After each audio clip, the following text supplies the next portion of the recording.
We'll call the Town Plan and Zoning Commission public hearing and regular meeting of Wednesday, February 22nd, 2017 to order. First order of business is pledge allegiance. Please stand.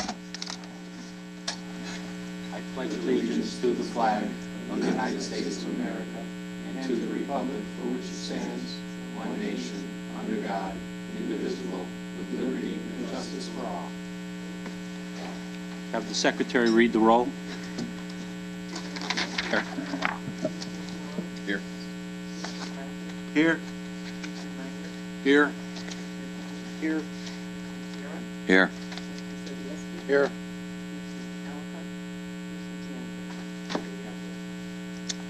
Complete group of commissioners here tonight. Have any changes to the agenda, Mr. Planner? No, Mr. Chairman. Okay. Next item, public participation. Items that don't appear on the agenda, please come forward, state your name and address for the record.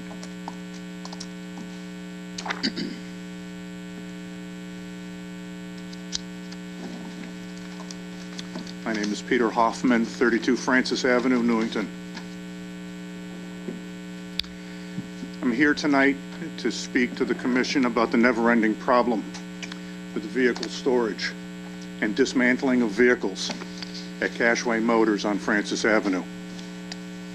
Mr. Kreidel still parks unregistered vehicles in the right-of-way and still dismantles vehicles there also, as late as yesterday. It appears that the Planning and Zoning Commission is not pursuing this matter to its fullest, and I wonder why that is. It would seem simple to have the appropriate town official or department to post the right-of-way with no parking signs and to have it policed by the district police officer and issue tickets and recommend towing by independent companies. Why has this not been done? I've contacted the town manager, and the response was that the issue was in litigation and she could not comment on it.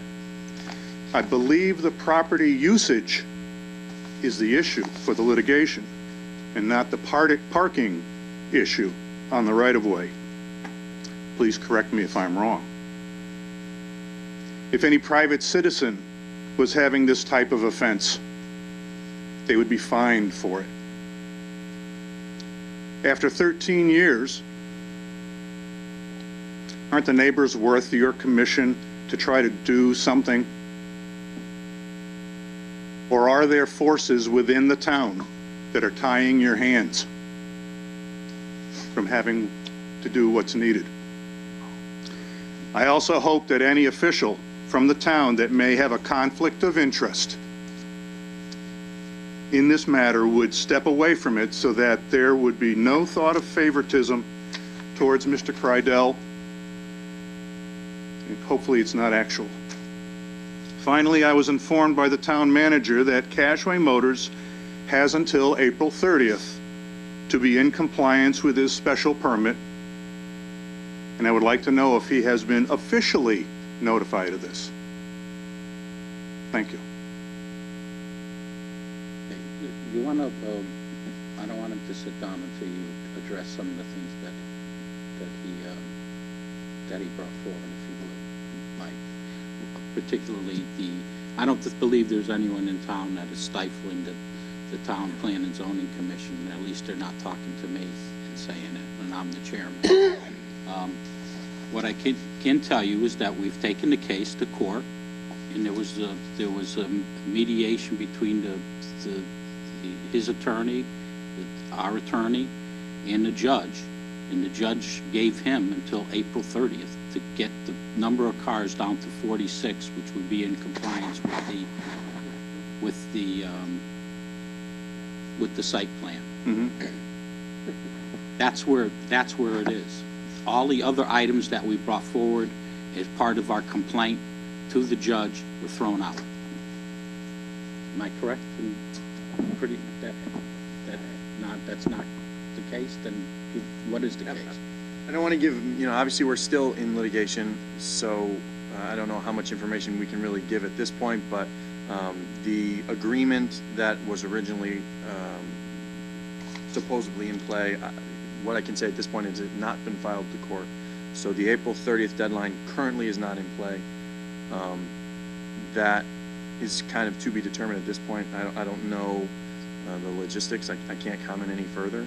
You know, maybe as we move forward, we'll have more information.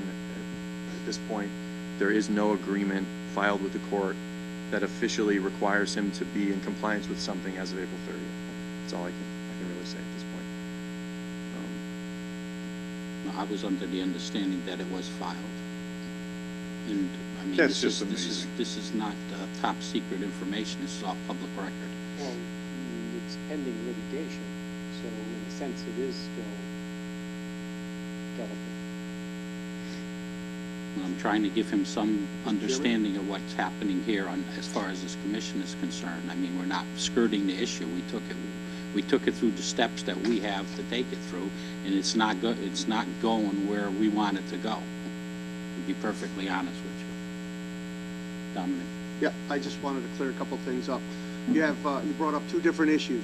One issue is the possible parking in the right-of-way, which is only a violation if it's overnight. And from what I'm aware of, sometimes it's Cardell and sometimes it's other people that are parking there overnight. So we're working on that, and we're going to get to the bottom of that, and we're going to get that fixed for the residents. Well, right now, there is a Jeep Grand Cherokee that's been in that right-of-way for 5 days, unregistered, sitting in the parking lot, sitting in the right-of-way. Like I said, we're working on that in conjunction with the other issue, okay, which is his operation, okay? And as far as the operation, you stated that he doesn't have the right to take apart cars and re-put cars back together. That's false. The DMV has given him permission to do just that. According to the special permit, it says that he will not dismantle cars, and he will not store parts on site. He's doing that. Mike? He came back here 2 years later, and he got permission. It got changed. If you look in his files, it was changed. I always thought what you're saying is that's how it was, but it was changed. I just saw that. Motor vehicles granted him because it was granted here. At this time, it's hard to give you all the information. Like they said, it's still, we're trying to work a few things out. We're having an executive session tonight to talk about it with the town attorney. We're hoping to get this worked out. As soon as we have it worked out, we're going to let you and the other residents know what's going on over there. But we are going to get to the bottom of this, and we are going to stop the parking in the right-of-way.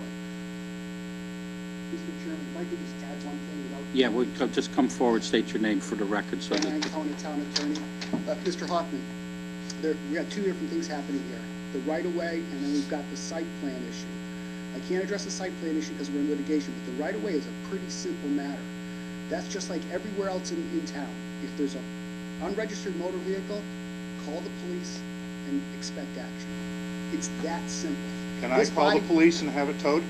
You can call the police and let them know that there's an unregistered car on town property, or on a road, or in a right-of-way, and it's incumbent upon them to act. This body doesn't have that power. They're not an enforcement commission. There's one enforcement officer here, but they don't have that power. The police department has that power. Then there should be some kind of no parking signs put up. Or something to the effect that having him notified that if that car is not moved, it's been overnight for 5 days now, then it should not be there. And why is it still I there? hear what you're saying, but again, it's that building, not this one. And there are rights of way all over town, all over town with cars in the rights of way. So this is gonna affect the entire town, but it's really that building. Thank you. Thank you. I hope we answered your question. It's hard to say, get into Not the... sufficiently, but okay. Well, it's hard to get into the nuts and bolts of it because I was under the impression that we had the thing already filed from the agreement between the court and the attorneys, but apparently it hasn't been. But in any case, the judge has said that he has until April 30th to get into compliance. How come it hasn't been officially logged in? because there was a change of attorneys. And I'll leave it at that. Thank you. You're welcome. Anyone else from the public who wishes to speak at this time, please come forward, state your name and address for the record. Good evening. My name is Mady Kenny, 53 Crestview Drive, and I believe this is a banner evening. I think this is the first time I've spoken here. I have been out of town and just came to my attention upon returning that you're going to be addressing signing, the signage in town tonight, and I understand that we're not allowed to speak to the agenda items. I'll let you talk to that agenda item. That's very kind, thank you. It was more a question of posing a question of whether or not this body has any, not necessarily jurisdiction, but any, well, maybe that's the word, over what is in the content of signs. I know you do size and where it's placed and such like that. I do not have the specifics, so I don't feel comfortable making an in-depth comment tonight, but there has been an establishment in this town that has posted signs that I have felt were disrespectful to a certain body in this town, like women. And I didn't know whether, I realized that First Amendment rights certainly could be brought into play here, and I'm a tremendous proponent of it, but I'm also a tremendous proponent of sensitivity and respect. And I just didn't know what jurisdiction you all had over the content of signs, you know, encouraging people to go into an establishment. Anyway, so. We have jurisdiction over the size, the location, and everything to do with the actual physical sign. We have no jurisdiction over the contents of what they put on it. Okay. As a matter of fact, there was a court case in recently where they've ruled that I'll let the town planner explain it. And I'll defer to the CEO because he's been talking about that. Yeah, I mean, the long and short of it is that they basically have covered it. We can't, if we try to regulate anything that has to do with what's contained within the four corners of the sign, it's not, it's illegal. It's their right to say what they want to say. We can control where they say it, how big they say it, you know, lighting, Right, yeah. materials, but we absolutely I figured. I just found it the signage extremely disrespectful. So if the signage is in an improper location, or it's not approved by the commission, or there may be other things Right. that it violates, but if it's purely what the sign says. Well, I mean, I don't think that anybody in that establishment is going to lose any sleep by the fact that I would categorically refuse to go into it because of the wording of the sign. As a Newington resident, it's on the main road, it's on Cedar Street. Frankly, I was ashamed that anybody driving through our town would see a sign like that. So that's all. Thank you.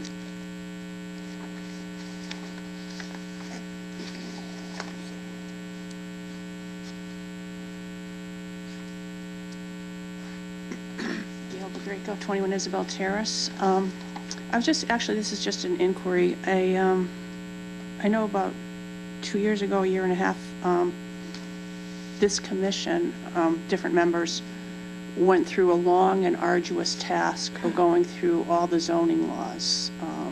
There were special meetings held in addition to the normally scheduled meetings and whatever, and an awful lot of work, a lot of rewrites, a lot of blood, sweat, and tears went into it, from what I understand. And I was just curious as to whether during those, I thought I understood it was all the zoning regs, because it had been a while. So I'm just curious why was the 2007 regs included in that review? If not, why not? Or if they were, why there's a need to resurrect them again? Thank you.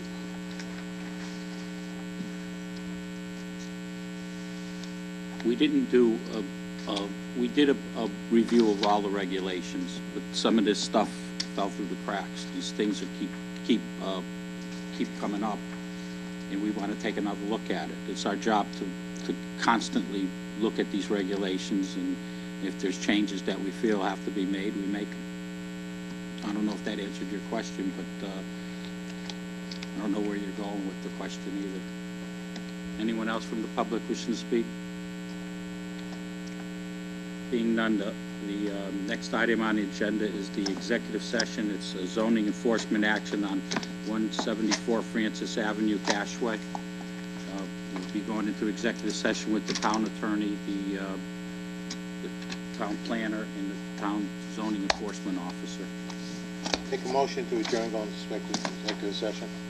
All in favor? Aye. Opposed?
I almost wore a short sleeve shirt tonight.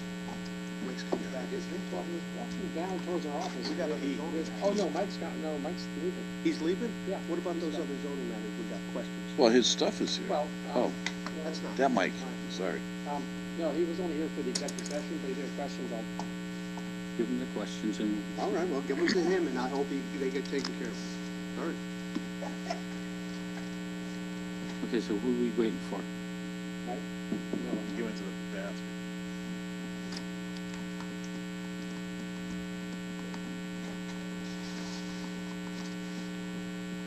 Okay, Stanley, why don't you bring us out of executive session and back into our regular meeting? Make a motion to go to adjourn the executive session and restart the regular meeting. Motion been made. Is there a second? Second. All in favor? Aye. Opposed? Okay. Next item on the agenda is remarks by commissioners. Any commissioner remarks at this time? Being none, we'll go into public hearing. Have the secretary read the procedure. The order of proceedings of public hearing shall be as follows. Convened by chairman, reading of the notice by the commission secretary or commissioner designated by the chairman to act in his deed, identification and location of the property involved by the town planner, statement of the issue to be considered by the chairman or the town planner, presentation by applicant limited to 20 minutes unless a specific extension is granted by the chair, persons wishing to speak in favor of the application limited to 2 minutes per person, persons wishing to speak in opposition to the application limited to 3 minutes per person, rebuttal by the applicant limited to 5 minute total, rebuttal by the opposition limited to 5 minute total. During a public hearing, it should be within the discretion of the chairman whether the time limitation shall be varied slightly, provided the commission consents to any such variance. In no such case shall be an extension of more than 20% of the allotment indicated above, or 1 minute, whichever is greater. You want to read petition 0417? Petition number 04-17, special permit, section 6.13, accessory apartment at 71 Eddie Lane. Stephen and Laura Doodle, owner applicant, Stephen Doodle, 71 Eddie Lane, Newington, Connecticut, contact. Is the applicant here? Please come forward, state your name and address for the record, and present to the commission what your special permit, your requirements. Okay. Good evening. My name is Stephen Dutil, 71 Eddie Lane here in Newington. My wife is Laura Dutil. We own the home at 71 Eddie Lane. We purchased the home in March of 2014. The home has an accessory apartment that was approved by the Planning and Zoning Commission in March of 1995. Before closing on our home, we discovered that the certificate of action for the special exception was never filed with the town clerk by the owners who built the accessory apartment. On March 12th, 2014, the Town Planning Zoning Commission approved the special exception for a period of 3 years with an option to extend after another public hearing. So I'm here tonight to request an extension of the special exception.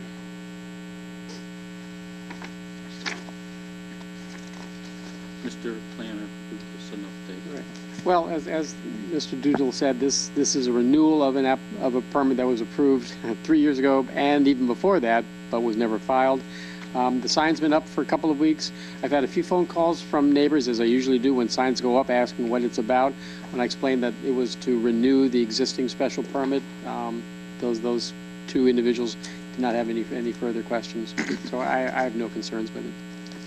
Any commissioner comments on this? Okay, please sit down and we'll have the public comment and then Thank you. we'll move forward. Is there anyone in the public wishing to speak in favor of this application? Please come forward, state your name and address for the record, please. Hi, my name is Maureen Karp. I live at 79 Eddie Lane. We have our neighbor of the property, have no complaints, no concerns, and would be in favor of approving the petition. Okay, thank you very much. Anyone else want to speak in favor of this application? Please come forward, state your name and address for the record. Seeing none, is there anyone here to wish to speak in opposition to this application? Okay, seeing none, what is, Commissioner, I see this just as some work that we have to take care of to get it into compliance, the paperwork. So I request that we move it to old business and act on it. So is that a motion to close the hearing? Make a motion to close the hearing. Second. Motion made. Any comments? All in favor? Aye. Opposed? Okay, so we'll move it to old business tonight. We're going to act on that tonight.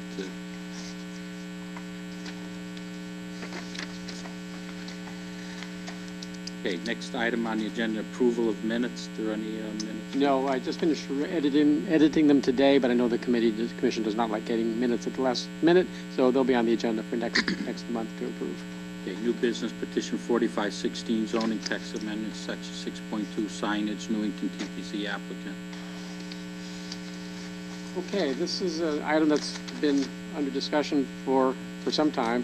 At the last meeting, the CEO talked about the way some other towns do things, and at the commission's request, he prepared some information for you taking a different approach, taking an approach of requiring only A-frame signs and requiring that they come in at the end of the day when the business closes. That's in your packet. So if the commission wants to discuss the information that the CEO submitted, this would be appropriate time to do that. Is that this? Yes. Yes.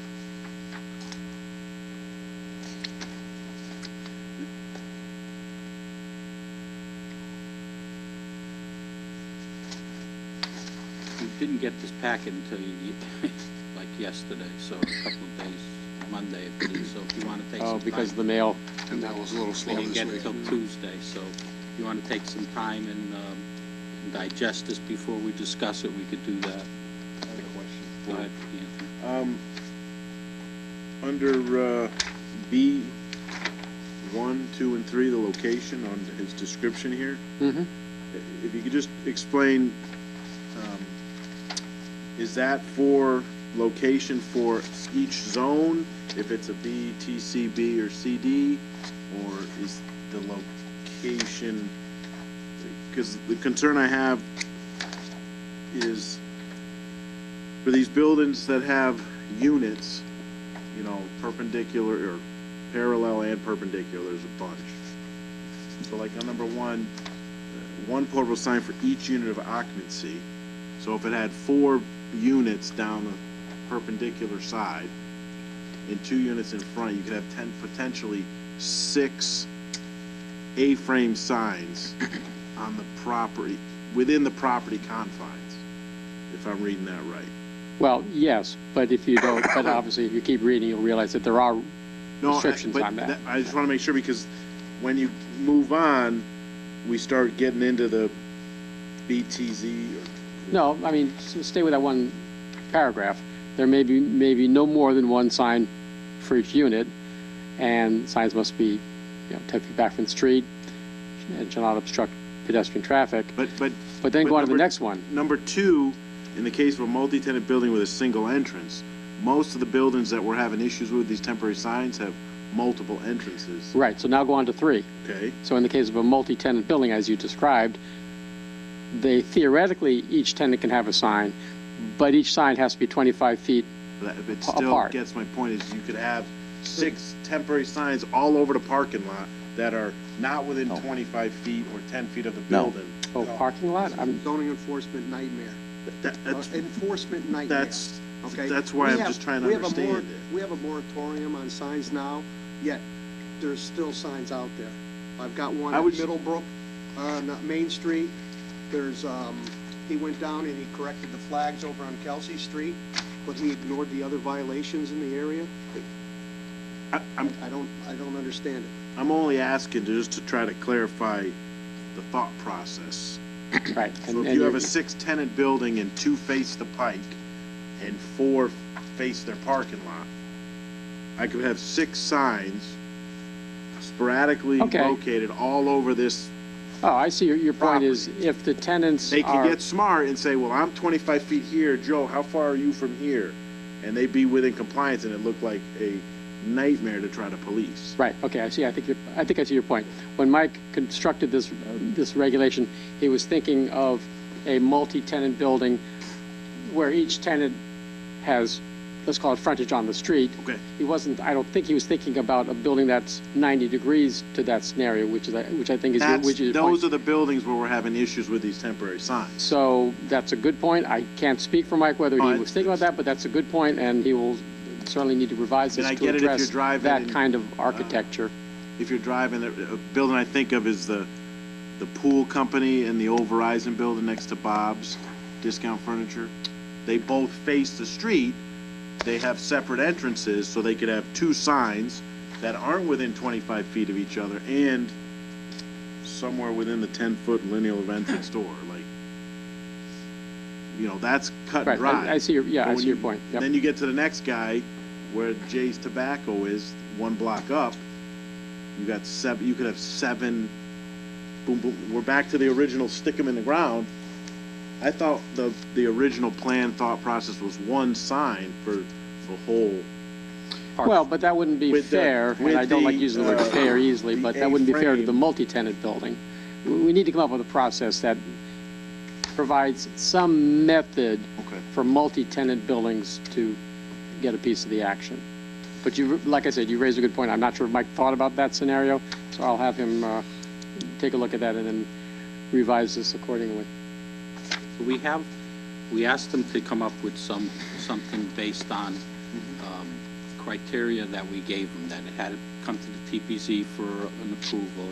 It had to be an A-frame, and he's come up with, the permit, the sticker for the sign, and this complicated approval and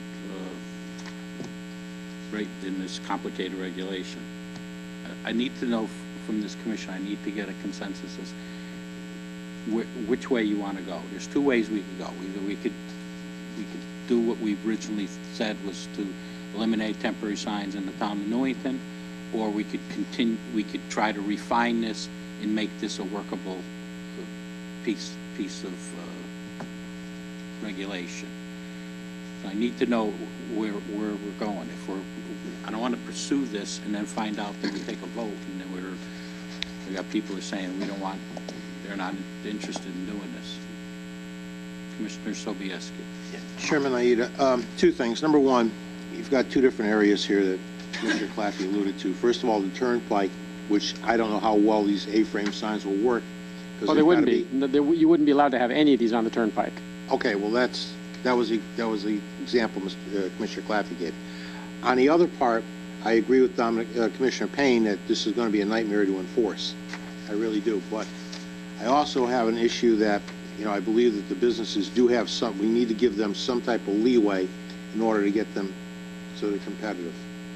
So I think you might be able to do something with this with a lot of refinement to it to make it somewhat manageable. But as long as they're eliminated from the turnpike. Thank you.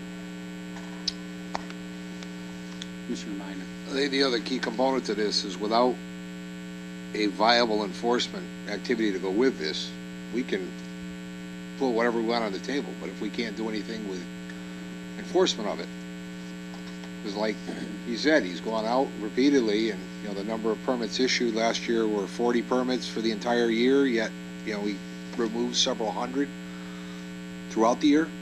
So unless there's something behind it that he's able to, that's not holding his hands to not be able to do anything, I think we're spinning our wheels.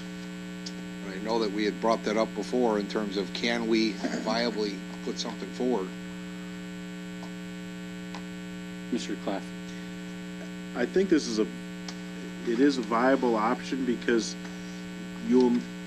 over the enforcement time, the first year will be tough.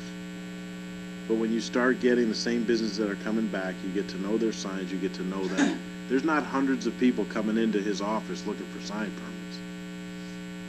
I mean, there's really not. The violators are the ones we're going after. But if you walk down Main Street, you have more use of an A-frame sign on the sidewalk saying, hey, there's a special in the restaurant. On the Pike, no. But the Pike is the hardest part to enforce. But with having this, or something comparable, you're gonna see we already know who the violators are, and you go by, say, business A, they're a violator, well, now they've come in, they've got their 3 foot by 4 foot max sign at 12 square feet, they have the sticker on it, you can see it from the street. But just so the public understands, this regulation that is proposed is not for anyone on the Berlin Turnpike. This is for the town center district, the business district, and the CD zones, commercial zones. So people on the Berlin Turnpike, which were most of the people that came in and asked for the change in this regulation to allow these temporary signs on 365 days a year were from the Berlin Turnpike. So you understand that this is eliminating Berlin Turnpike, and you're given other areas of town the opportunity to have them and not people on the Berlin Turnpike. Just a point of information, Mr. Planner, would you know, or could you guess approximately the number of businesses this would affect? Is that possible? Well, yes, it's I mean, a certainly round figure, I wouldn't want to, I couldn't, but I know that the number is knowable, and that would certainly be information that would be available during the public hearing. Okay. Mike might even be able to off the top of his head, but I was but just don't. curious, that's all. I mean, I wonder how much of a how much of a problem or an elephant this is going to be to wrestle with, that's all. Mr. Claffey. Just to take it off the pike, let's go to the corner of North Mountain Road and, Main Street. not Main Street, Hartford Avenue. Hartford Avenue.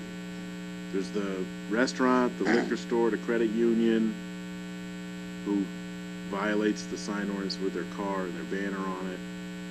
But you have 4, 5, 6 businesses in there. This would be able to be allowed there if they got their permit. Hypothetically, if this was approved tonight. Yeah, it's in the right Could zone, have yeah. 6 A-frames. I get back to my original. Doesn't seem right. I don't think many of the residents in that neighborhood would like to wake up and look out and see 6 A-frame signs. But they could have them now. Huh? They could have a cardboard temporary sign Which now. they do, which Right. some businesses put in for breakfast, and it says, I think it's a white sign that says breakfast with an arrow. You know, I'm just, now you're gonna, the potential of legalizing the hideousness of, Well, it's legal now. huh? It's legal now. What's legal now? Temporary signs. If they get a permit. Right. But the problem is the process of getting a permit. If the process doesn't work, has to come to this commission, so we have a handle on what's going on, because it doesn't work the way Right. it is And now. then, and these signs would have to come in at the end of the day. They can't be there 24/7, which is how it currently is, which I think is part of why people consider these signs currently to be visual blight, because they're there all day. Whereas under this new proposal, they'd have to come in at the end of the day. Which I think aesthetically, I think that makes a difference. I've Mr. seen Chair. this work. and Yes. Going into the Berlin Turnpike for clarification on that, there is a provision in here to allow Berlin Turnpike tenants under section B2 to install banners not to exceed 50 square feet per side for a period of 10 days per quarter, which is essentially the same time period as the A-frame signs. So it's not like they're not allowed to have anything. That would be their only allocation. But you're gonna have, And they currently can. It's an underutilized regulation currently, but if merchants no longer have the ability to put a temporary sign on their property on the Berlin Turnpike, they'll fall back on the banner idea. In the vast majority, I can speak to most commercial properties that we deal with, will not allow them. They have their specific tenant allocation of square footage on their frontage, and that's it. So I don't know how viable that really be. Mr. Payne.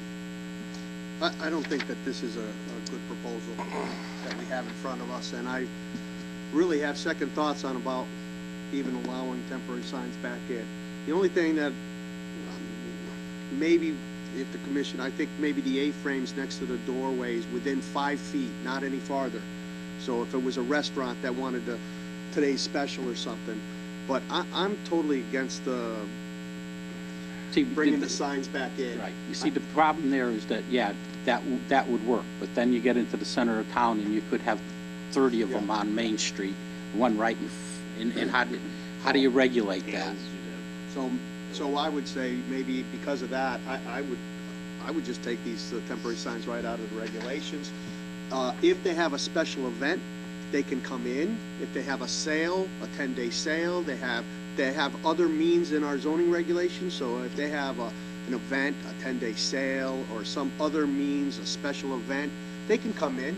They can tell us what they're going to do. No, remember, we couldn't do that because now we're regulating content. Yeah, see, We thought can't do about that, but No, why, they What come about under special. ancillary? No, they come under a special event in our zoning regulations. Under special events, they're allowed to come in, tell us what their special event is, and show us the signage for that special event. right, but if you let that, there's verbiage in there that, under that special event, that the proceeds from the special event have to go to charitable organizations in the town of Newington. So that, Yeah, there is. you can't throw that, I mean, you're gonna Maybe complicate it to the point where it's gonna be absurd. It's not gonna work, Dominic. Because under that section that you're trying to make them come in under, it has verbiage that says. They have to make a donation to a charity in town. yeah, And but that's you can't wrong? do, but That's yes, different. because now you're That's telling them like what they can, now you're telling them what must be on their sign, and that No. violates the No, Constitution we're not about how you telling can't them what has regulate to be content. on the sign. You just said that the sign has to say a certain amount of money is donated to the charity. No. That's in our regulations now. Now, if you're saying that that's illegal, then Yeah. maybe we need to modify They it. are illegal. Our sign regulation, ever since that Supreme Court decision came out a year or so ago that was mentioned earlier today, any sign regulation that in any way is dictated by what the sign says is unconstitutional. But that regulation doesn't say that they have to write on their sign that. Oh, I thought I heard you say that. That's No, why I brought didn't say up. that. Or I It thought the says in our chairman said that. regulations that when they come in for their special event, part of the approval of that special event is we ask them to make a donation to either the food bank or some other Oh, charitable okay, event. okay. But no, But those- right, yeah, but that but sign those- is illegal. but We now know, because of the Supreme Court decision But you're recently. trying to lump in signage, make a sign a special event. No. I'm saying if they truly have a special event, if they have a 10-day sale or some other method that people come now in for special events now. So, and if you don't like that, then just keep the zoning, keep the signs completely out. So when it'll start happening, the July 4th fireworks, the tent sales. Yeah, those we regulate. And they put the big banners out, and we keep them so far from the pike. I know Dick's Sporting has their tent sale. That doesn't fall under what you're speaking of. No, that's That's exactly what you're speaking. That's exactly what I'm saying. Let's It's ancillary say Hoffman's Gun is gonna have a special event. Well, they would come in, tell us about their special event, and that they might want signage, and they would do the same But thing does that that the fireworks. signage come under the special event? Yes. But it comes- so it's not a separate. No, it has nothing you to know, do if- with this if- stuff. If We're not saying that we won't look at those. We do. But we can't tie it into the signage regulation. I'm not saying tie it into the signing, I'm saying eliminate the signage regulations completely. well, not the signage, the temporary. Temporary signage. Temporary signage. Temporary signage.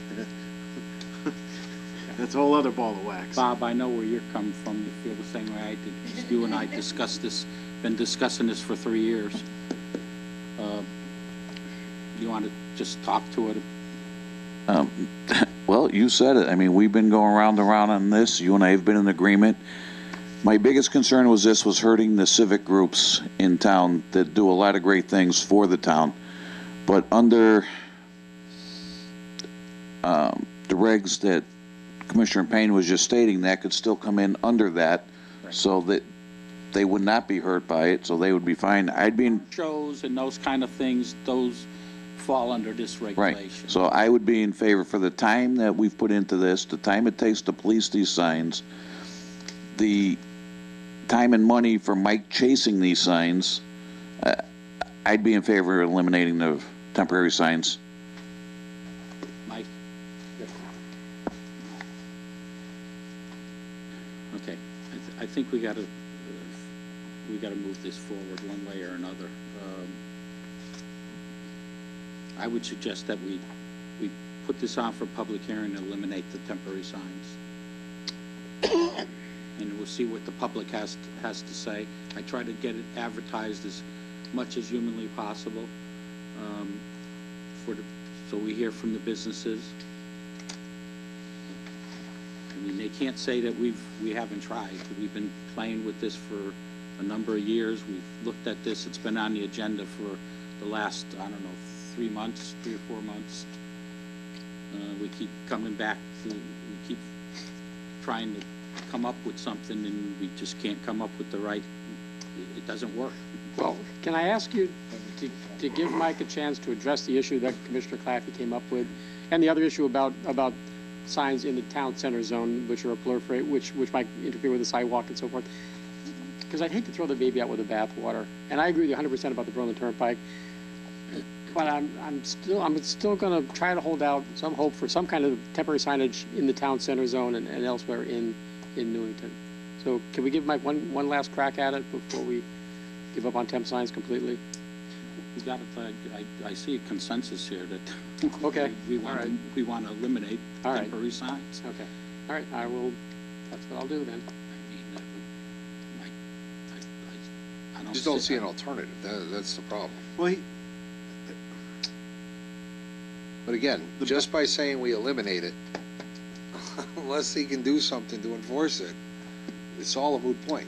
Well, no, The that's zoning easy. regs can, Once we Once eliminate they become it, then- illegal, then as he drives down the street, any temp sign he sees, he knows is illegal. There's no question of, geez, do they have a permit or not, or are they in the right of way, or are they on private property? It's illegal. He yanks it, he plucks it. That's gonna be really simple. We still have illegal signs out there. He went down to Kelsey Street, he pulled the flags out, but there's still other sites over there. There's one on Main Street, and there's others Galaxy that I've still seen in has town. them in the I've seen ground others in there. town. They've been So in- is he not Well- is he not driving around? I don't think he's doing it all day, 24/7. I didn't say that. I but know you he's gotta didn't, go but- out twice a week at least. And I'm sure he does. I mean, in fact, I've been in his office. There's a pile of temp signs leaning against the wall. I don't know how long they've been there, but they're frequently there, because I know he does. If we go this route, we have the public hearing and we eliminate the temporary signs, I will go to the council, talk to our liaisons to go to the council and get permission to have the highway department, have Billy Califano start helping the zoning enforcement officer as he does his rounds throughout the town, pick up these signs also. And that could be something that the council could have the town manager have talked to the highway department and say, we would like Billy to start picking up the signs.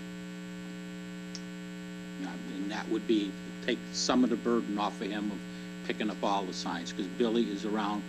I see Billy everywhere in the town of Newington, fixing signs, doing whatever. So, and he does it now.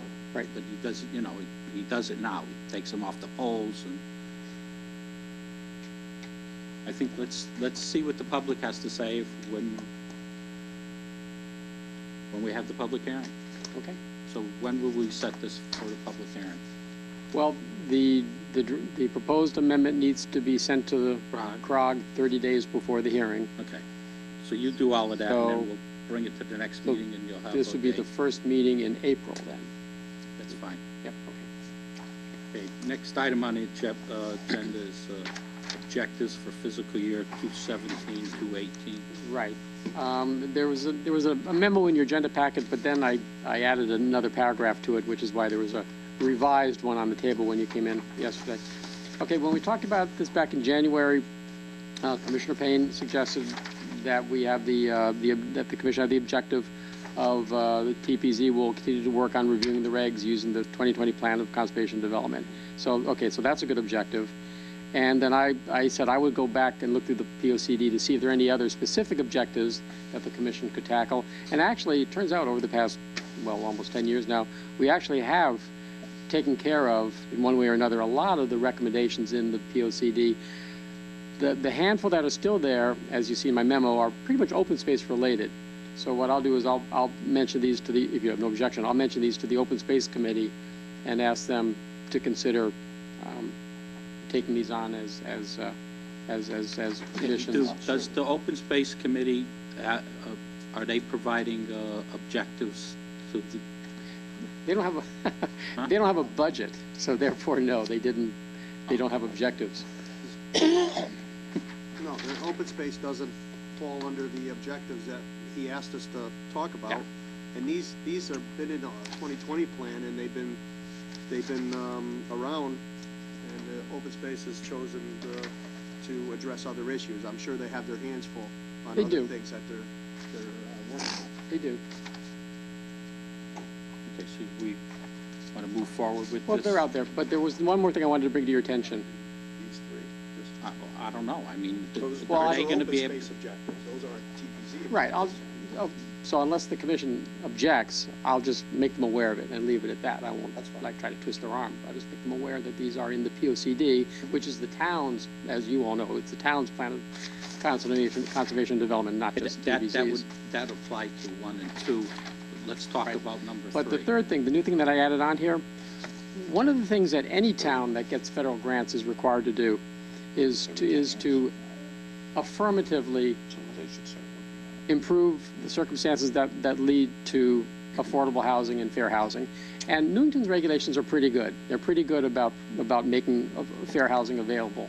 But one of the things that the towns are required to do is to consciously think about fair housing and promoting fair housing. The towns are expected to look through their regulations every once in a while with an eye for fair housing and affordable housing to make sure that unintended impediments haven't crept in over the years. So I'm suggesting that we put that as one of the things that the commission will do next year, is to look through the regs, do a review of all your regulations, just to make sure there aren't any unintended impediments to fair housing. This should be harmless. And it's a good thing to do because when we get inspected for our compliance with fair housing laws, it's good to show that you've done affirmative things like this, like taking the time to look through your regulations.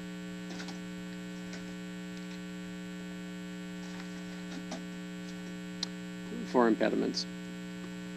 Commissioner remarks on that? Quick question. When do we start looking at expanding the 2020 plan to 2030? I'm just asking a question. Oh, actually, I did put in money in the capital budget to start putting money aside for the 2030 plan because it's not that far off and it takes several years to do. So Next year. it's coming up. It's coming up.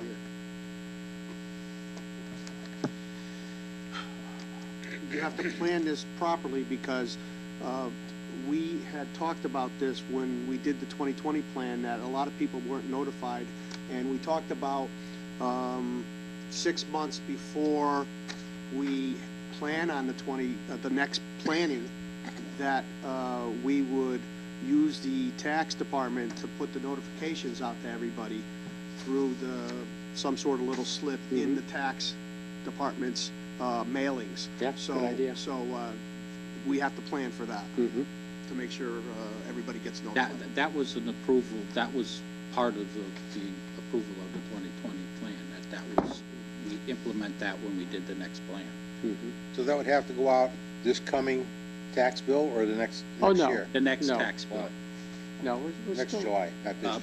2018 or 18 or 19, yeah. You're saying what, Michael? They're only It's doing July. one mailing now. So we could start working on it in 18. In January. It's 20, it's Correct. it's It takes a 2020. year or two to get everything going. Takes a and year, have- so we Oh, would more than a year. It takes about 2 years. No, You always think it's going to take a year. It always ends up taking we didn't more spend 2 than years on it last time. Okay, I wasn't here, obviously, so. I think we spent 9 months on it. We had a public hearing open for 9 months, and then we made our decision. So I think 1 year is more than enough time to plan for it. So the year that we're gonna do it, in January, a notification has to go out in the tax department's mailings, So that would be 2019. 2019. But they only mail taxes out once a year now. That's what I'm saying. Right, in January. No, in July.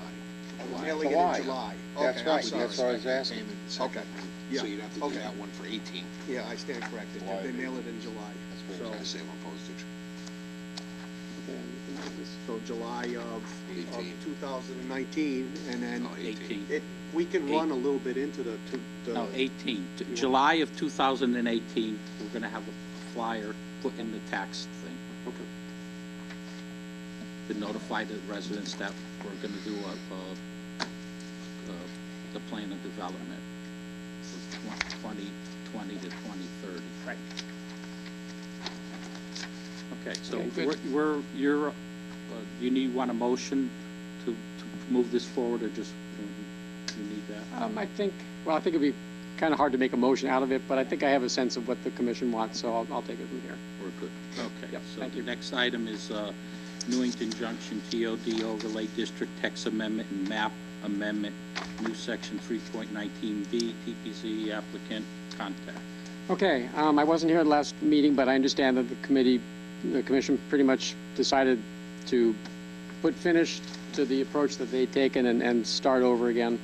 And one of the things that I saw in the minutes the commission wanted was to think about how would such a zone, how would parcels be reconfigured in such a zone, which sounded to me kind of like the much maligned, and rightfully so, memo that the consultants that Krog paid for came up with.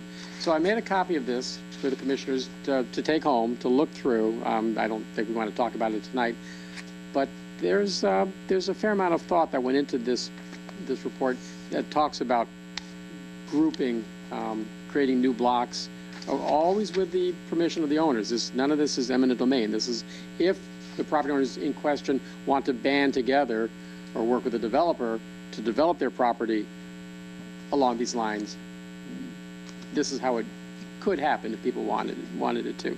So I just made this, again, for the commissioners to look at their convenience over the next couple of weeks. And and in my memo, I did mention that, yes, we can certainly send individual notices to each of the property owners in the triangle when the time comes that the commission is ready to have a public hearing on whatever the regulation is going to be. We can certainly do that. Okay, so why don't we take this and leave it on the agenda again, and at the next meeting, you should have digested this packet, and we'll discuss it. Okay, item D, memo of understanding regarding digital signs. You all have a copy of it in your packet. I think that it's good to go. Any questions? Any comments on it? Okay. Okay. Get it, and I'll come in someday this week or next week and hyped up, and I'll sign it.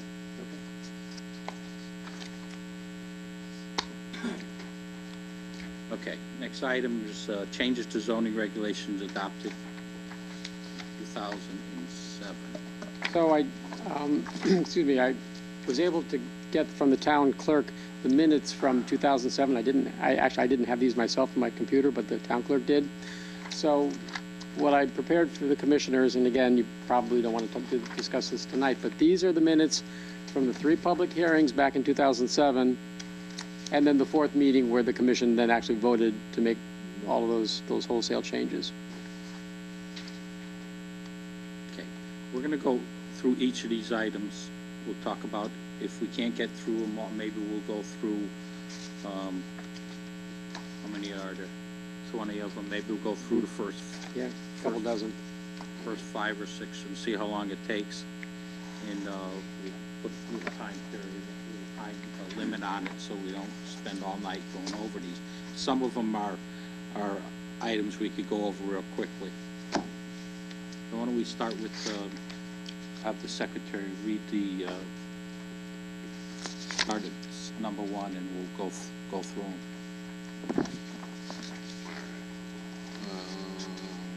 You got it? Yeah, 3.11. Yeah. Let's see. Section 3.11. Wrong section here. Oh, minutes. Back. Flip pages. Hold on. Too many pages going. Back here.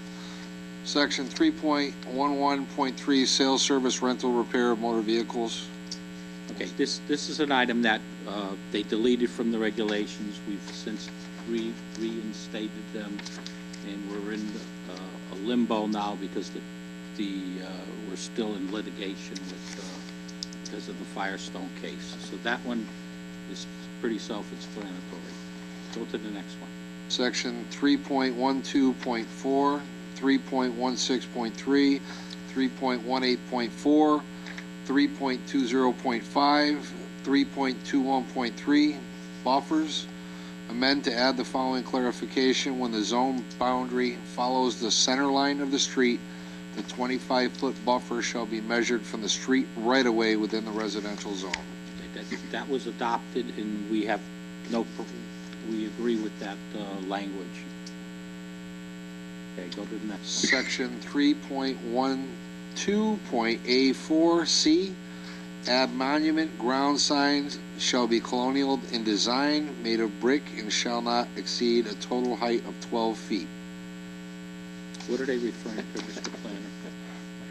I have no idea. Let's see. Monument-style sign, Yeah, but similar to what Dr. Patel just put up. But that doesn't even sound familiar, that language. 3.12A4. I think that might be in the town center, though. Okay? Would that be like for the old children's hospital sign they got out there? I don't know, we got to find out what section of the Yep, regulation yep, they're talking about. Yes, Commissioner Payne's right, it's in the town center zone. Okay. So, add monument sign, ground sign shall be colonial in design, made of brick, and shall not exceed the height of 12 feet. And that's for the Gotta be- Town center, Town they center. wanted it to look colonial. Aesthetically. And aesthetics with some brick to match And- the and other we've brick been doing buildings. that. And we have been doing that. Okay, so that's pretty self-explanatory too, for the zone that it's in. Go to the next one. Section 3.13.1C, residential buildings, change density from 1,000 feet of land survey for every dwelling unit to 2,500 square feet. What do you think the rationale was? This is also in the town center zone. That's in the town center, 3.13? Yep. Okay. And that's the only zone that is pertaining to? Apparently, since it's the only one that was cited in the minutes. Yep. So they changed the density from 1,000 feet of land area for each unit to 2,500 square feet, which is making it more restrictive on a lower density. So that's something that's good. Right. Go to the next one. Got a question? Go ahead. Yeah, the question, if any of us are questioning it, just, Just there's a pretty decent write-up, like on that one, In the minutes. in the minutes from that said TPZ member. Just highlight that one to look at between now and next week or next. No, next I meeting. was. No, I think that the change in the density to make it less dense is a good thing in the center district. Go to the next. Section 3.15.4, drive-through restaurant window service was deleted. And we've since reinstated that portion of the regulations. We've taken that, when we did the changes to the regulation, we put that back in. It's been in for quite some time now, hasn't it? Yeah, since 2011. Okay. Go to the next one. Section 3.16.1F, auto-related uses, delete and move to section 3.17 to clarify auto-related uses will be regulated by special permit. 3.16.1, where's that? Town center too? What is No, that? industrial zone. Industrial zone? Yeah, they moved the auto regulations, only the industrial Just- zones. Took them out of the PD. Okay, so that's also part Part of of number one, where we're looking at, That's all still looking to pending. look at the whole regulation when the court case is settled. So Okay. that one there is still pending. Yep. Go to the next. Section 3.17.2, retail stores was deleted. Section 3.17.4, retail stores over 40,000 square feet, delete. It's in an industrial zone. What was the rationale there for the change? That they didn't want retail in the industrial zone, I guess. Says- I'd have to read the minutes. Go to ahead. see what It they- says, Ed Meehan, it's an attempt to make the industrial zone more exclusive, trying to promote industrial uses and uses that are permitted by right, typically in an industrial zones. Okay, Make them more comparable with each other, compatible. simply taking retail use out of those zones. Where did that come into play in town? Like Stu Leonard's and No, that wasn't industrial. No, that was The PD. backside. That was of that. PD. Okay. That was all PD. Holmes Road, Sears? That would be industrial, I think. Yeah. I don't know what they were, maybe they were, I don't know what they were afraid of. Well, I think maybe they were feeling that retail use, that the limited amount of industrial land in town should be reserved for industrial use. Yes, and that's in the 2020 plan. Mhm. So this is pretty consistent with the 2020 plan. Well, they get a little more in depth on them making them the retails that are currently established, like Stop and Shop, non-compliant. They're non-conforming to that zone. Stop and Shop's in the Stop. industrial zone? Stop and Does Shop. Fenn where? Road include Fenn the Road? shopping center, the No, Stop we and changed the Shop? zone there. We changed the zone to PD. So then it would be in compliance. Okay, just Okay, go to the So next one. that's okay? Yes, that's fine. Go to the next one, 3.19.2.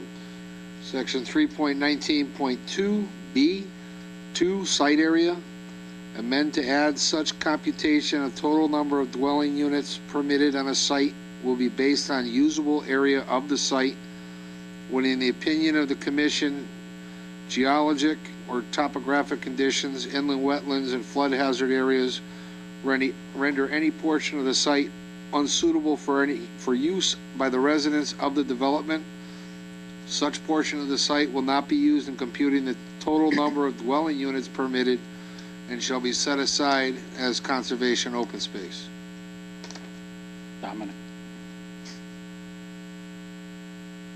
What do they say in there about that? Basically, that the wetlands and other topographical areas can't be used in your computation Makes sense. of when you figure your site area. Yeah, makes sense. Okay, go ahead. Section 4.4, modification to height, area, and yard requirements. Amend to clarify. Section 4.4.5A, projections. Usual projections such as sills or cornices may extend into any required side yard not more than 12 inches. A chimney may project not more than 2 feet into a side yard, but not within 5 feet of a side property line. A porch or hatchway may project 3 feet into the rear yard. Porch projection shall be limited to a landing platform not larger than 24 square feet, not more than a 3-foot projection into the front yard setback. That's pretty cut and dry. I think they wanted to clarify those things so that, for zoning enforcement issues. No, but Well, we probably didn't have any rule, and the CEO was constantly getting beat up by homeowners who wanted to push the envelope because we didn't have a clear definition of what's intrusion and what isn't. What's that?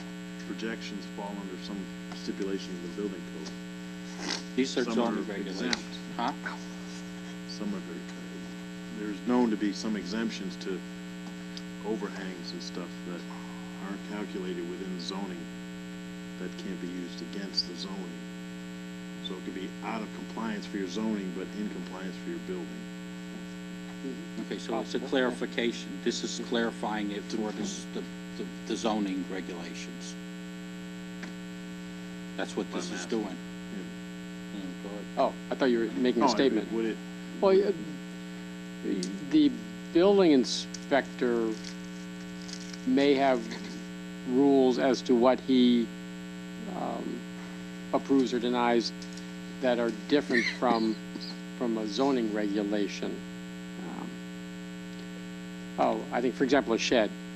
Most towns' zoning regulations regulate the size of a shed, but I believe the building inspector is not required to issue a building permit for a shed that's below a certain size. Well, that may be great, fine, Mr. Homeowner, you don't need to get a building permit for that shed, but you still need to comply with zoning regulations. Go to the next one, please. Table A, schedule of height, area, and yard requirements for non-residential uses. Amend to clarify reference to accessory building in non-residential zone to add C, at least 5-foot minimum distance from the lot line. Okay, good. I guess at that time, we didn't specifically say that accessory buildings have to be at least 5 feet from the rear lot The line. non-residential zone. Yeah. We had just Well, had, actually, it's in both. we It just had, wasn't in the table. it wasn't in the table. This That's is why just they added it. clarification. Okay, go ahead. Section 5.3.4C, add 8 inland wetland and water courses showing, let's try this again. Inland wetland and water courses showing 50-foot setback area and 100-foot upland review area. Section 5.3.4E, add dumpster enclosures and mechanical equipment. This is just boilerplate stuff.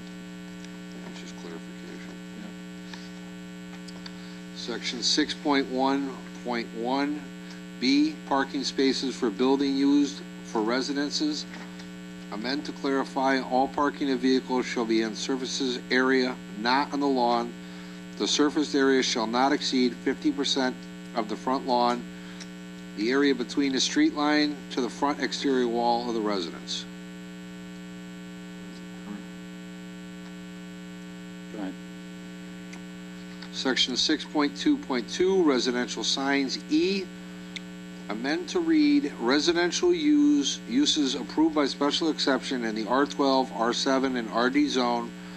Ground signs not more than 75 square feet in area on one side, not more than 150 square foot in area on both sides, and located within the building setback lines, shall require special exception approval of the commission. They're referring to, like a development sign, like we just did on Culford Street, where they have a sign for the development. That's what they're referring to.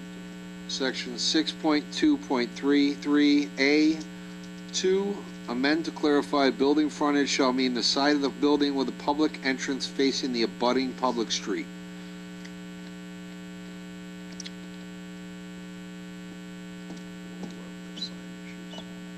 Go ahead. My favorite. Section 6.2.4A, freestanding business signs. Amend to clarify only one freestanding sign may be permitted per property. Very good. That was a very good amendment. Section 6.2.5B, amend to delete reference to approval by traffic authority. What does that section refer to, 6.2 point, Directory signs. no, 6.2.5, Yeah, directory signs. meant to delete, okay, so it was, used to be approved by the traffic authority, now it's by the zoning board? That's what they're saying? Well, they just took it out. That They just took him out of deleted. the equation. Okay, go ahead. 6.4.1, general, amend to add no removal of any earth products or grading for site development shall commence until a building permit for the project has been issued. This condition may be waived by a 2/3 vote of the commission. I'm sure that waiver has been taken out.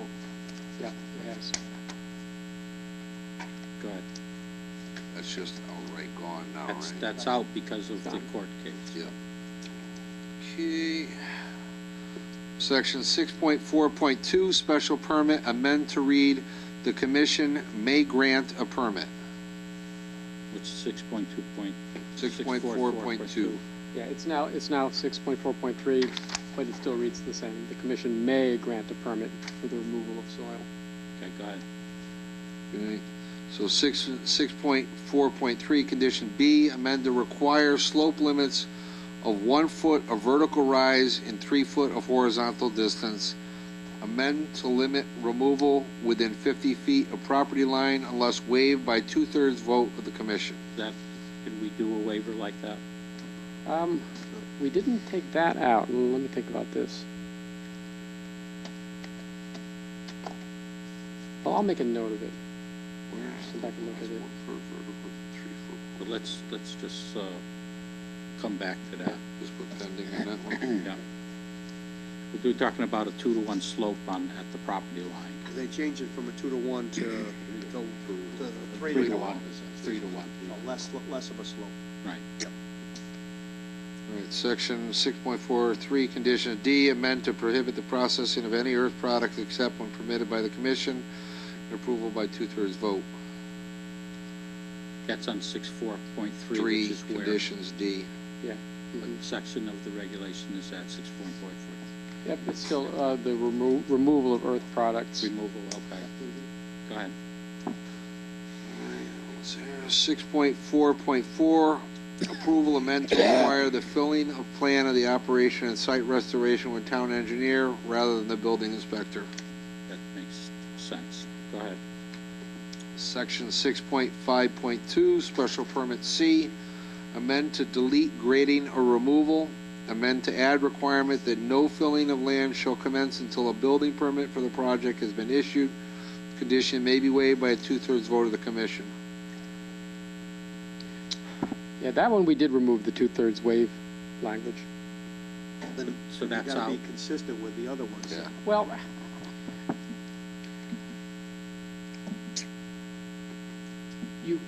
you are still allowed to have some latitude. It just can't be arbitrary.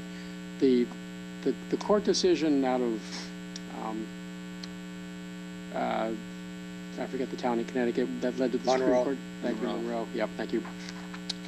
That commission had their zoning regulations were filled with everything was waivable by the commission. And it was so egregious that the judge threw it out.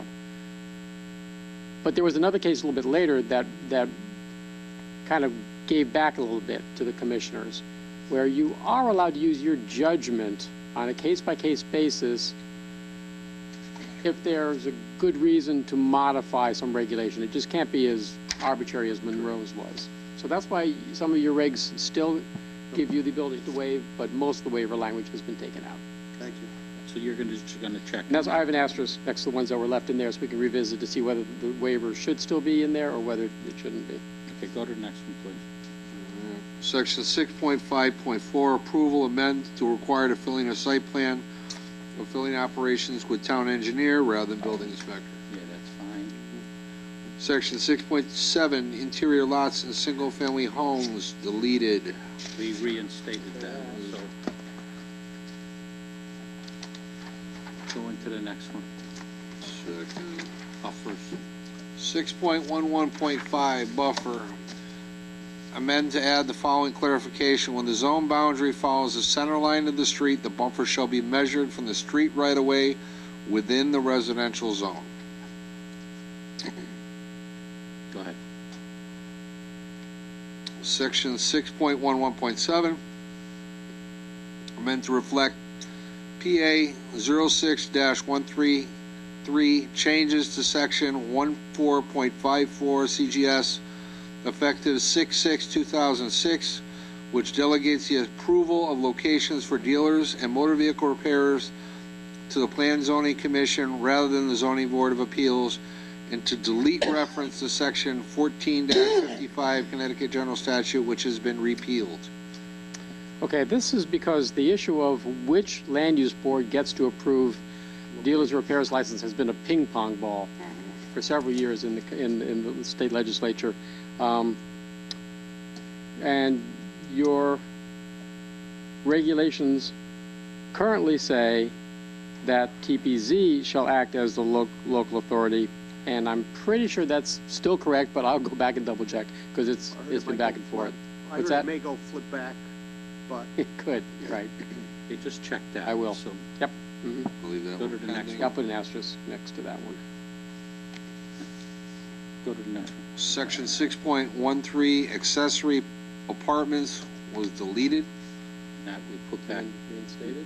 reinstated. Stated. Go to the next one. We're almost done. Section 7.4.8, delete and insert the following new materials. Maximum earth slopes shall not exceed 3 to 1, 3 foot vertical, 3 foot horizontal to 1 foot vertical. Where steeper slopes are needed, retaining walls are required. If the difference in grade at the property line exceeds 3 feet, then a retaining wall with a fence on top of the wall is required. When a retaining wall is proposed, it shall be topped with a suitable barrier or fence with a minimum height of at least 4 feet. The back of any retaining wall shall not be closer than 5 feet to an adjacent property boundary line. Where the total height of the retaining wall exceeds 4 feet or retains unbalanced fill, design calculations by a registered professional engineer must be provided for the approval of such wall. Apparently, there was some language in there that needed to be clarified. Section 7.4.29C, filing of approval plans, amend to read all data must be submitted in Connecticut State Plane Coordinate System, North American Datum 1983, NAD 83 units, US feet. That's just boilerplate. Go ahead. Section 8.14, dealers and repairers, certificate of location, zoning board of appeal, delete and assign to zoning commission per Public Act 06-133, effective June 6, 2006. And that is still pending. Or are we going to look into that? Actually, I'm looking at the ZBA section of the regs, The ping pong. and 8.1.4.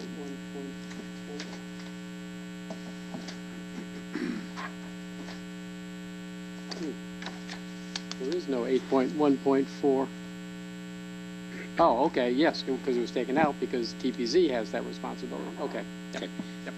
Read the last one, because that's what we originally brought this to our attention, was the warehousing and storage in the PD zone.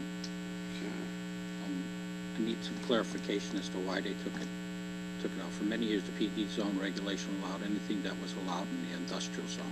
That right was eliminated between 1985 and 1988. All right, and I was hoping someone might know when, during those 3 years, so I don't have to go back and read the minutes for 3 years without even knowing what I'm looking for, but probably not.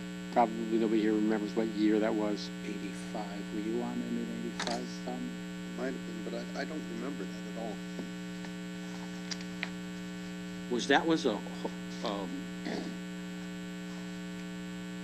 Why were they trying to make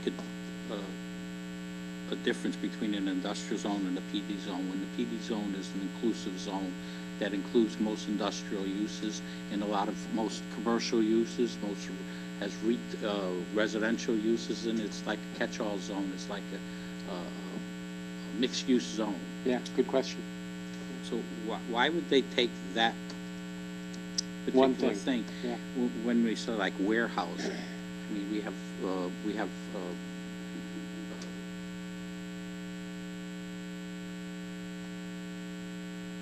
doesn't make any sense. I mean, can you try to find? I know that era, there was a huge growth spurt down the south end, tucked up to the east. Yeah, Costello Road. Up around that area, but Be overrun by that, by it makes no storage sense. facilities of all the condos on that side of town. You might be able to go through just the agendas Yeah, so you can see it pop up to there. see what comes Okay. up on the agendas. Between that time frame and then an arrow went down that way. Okay, so you have, why don't you just bring back to us the ones that you put the asterisks next to? Research this one a little better and then bring it back to us. Okay, go into That was the, pretty much it, wasn't it? yeah, that's it. Any questions for the commissioners? Okay.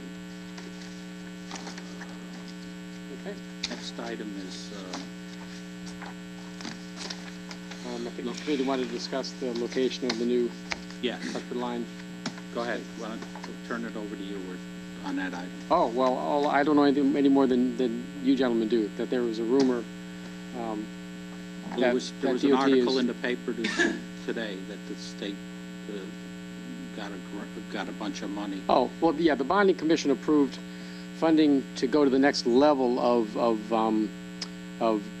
station design. I think Newington was funded at, I think, like the 45% level, and this money would allow for more engineering time spent on designing the station.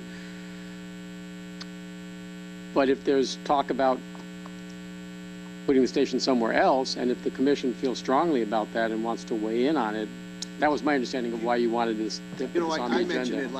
mentioned it last meeting, and after having second thoughts, you know, if the train station doesn't go in that area, then we don't have an opportunity to clean that area up. But before I prejudge anything, I'd like to know if we could get somebody from that, one of the engineers or somebody from the What's the train position to of come down. the state? Where do they want to put this train station? It's not really not going to be up to us. It's going to be up to them. Right. They're talking about putting it at Newington Junction. Is that correct? Well, yeah, that's where that was the no-brainer solution. But then I think as they looked at it more carefully, as they did some economic research in the last year or so, they realized what everybody in Newington knows, that would be a tough station to physically get to with your car. And all the traffic, I don't know how much traffic there would be once it's a commuter train station, but most of those cars leaving the train station at the end of the day would be going up Francis to get onto Willard, where there's no light. So that might not be an ideal place for a train It's station. only going to be a small local. I think before we come to any conclusion. Well, 17 trips a day. But I think that's why it's back in play, because they did some economic development research and they realized, well, maybe that's not the best place for a train station. Maybe it's possible that we could get somebody in here to explain to Okay. us what they are envisioning. But if you're talking about the Cedar Street location, the tracks, I believe, are They're near Cedar Crest. they're near, I mean, they're near Crest, the old Crest Crest Pontiac. Pontiac piece. And there's a problem with the elevation, I think, there. But the problem's there. I would hate to see the state take that piece of Take a property, viable piece of that property. piece of property off. We have nothing left in the town.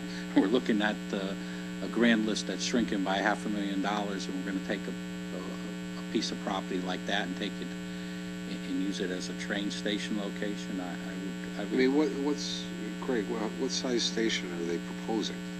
It can't be very I was gonna big. say, a It's 1,000 square not, foot it's, building and the rest is parking for the site? I mean, that would be the first thing to know. If it's small and just surface parking, then Can we get Existing anybody to would come in probably and work. explain it to us? All right, I'll see what I can do. Yeah. I think for what it's worth, it was gonna be a small stop, not a full-size station, just with a shelter. Yeah. They were envisioning, last that I heard, 300-car parking down at the Francis Avenue area, which would entail taking, excuse me, the nursery and Cashways. And that would give them about 300 cars. And that would be for the buses and the train? No, just for the train? rail only, not buses. not to see that people wouldn't park over there for the buses and walk over the bridge. Because there would be a pedestrian overpass. Pedestrian overpass to get over You would have a camelback going up and down across, going up and down and make it that way there. But that was your envision at that time. It was not going to be a full operating station like you had in Berlin. It would be like a kiosk type thing. And the 17 trains that you were referring to are Metro 17 North stops, trains, stop. not including Amtrak. It would be additional Amtrak trains. So you're telling me that if I got on a train in New Haven, I wanted to go to Springfield, I'd have to stop at every little jerk town No, between no, Hartford, New Haven and Springfield? There's certain levels, Frank, of rail service. You would get in, like for instance, years ago, back in the 40s, they had what's called a local, which stopped at every station. Yeah.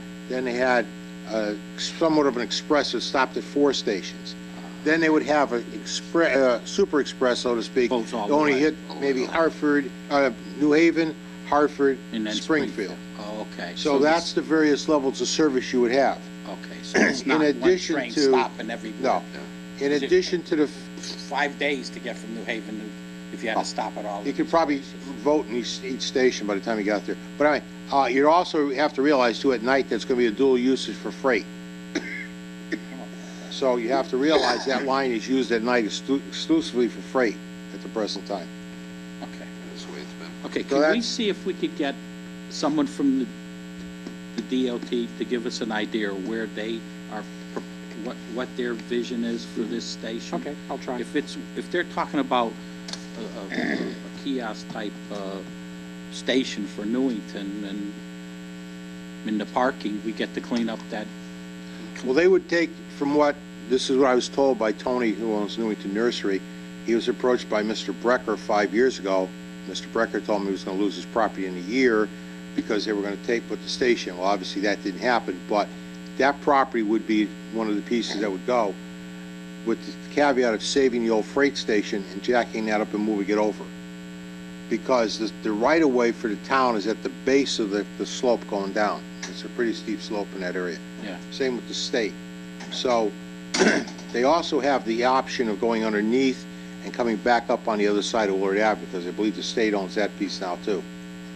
So you could actually have a secondary entrance going up to Willard Avenue southbound. Okay, let's get someone in here to Okay. give us some insight as to what they're doing, because it looks like this is gonna go ahead, because they Well- specifically said Newington in the paper for this bunch of money that's there. That was what Mike Saunders was saying when I saw him at Prague that time there, was that they would like to pursue this in this spot here, but if they didn't, then they would look at the Cedar Street area. Okay. Next item is the Starbucks, which we've resolved pretty much. Okay. I don't believe we have to get into a lengthy discussion there. To keep you up to date, the two engineers, the town engineer and the engineer for Starbucks are coming to a conclusion on the LED. Yep. Next item is new business, and we have to add the item that we heard tonight on as item C. But why don't we go into old business, Mr. Secretary?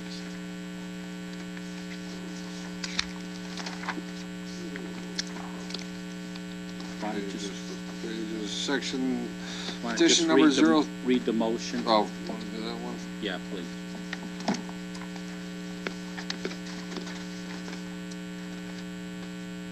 For 0317?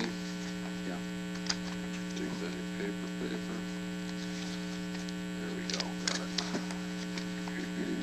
Petition number 02-17, site plan approval, commercial daycare at 312 and 320 Alumni Road.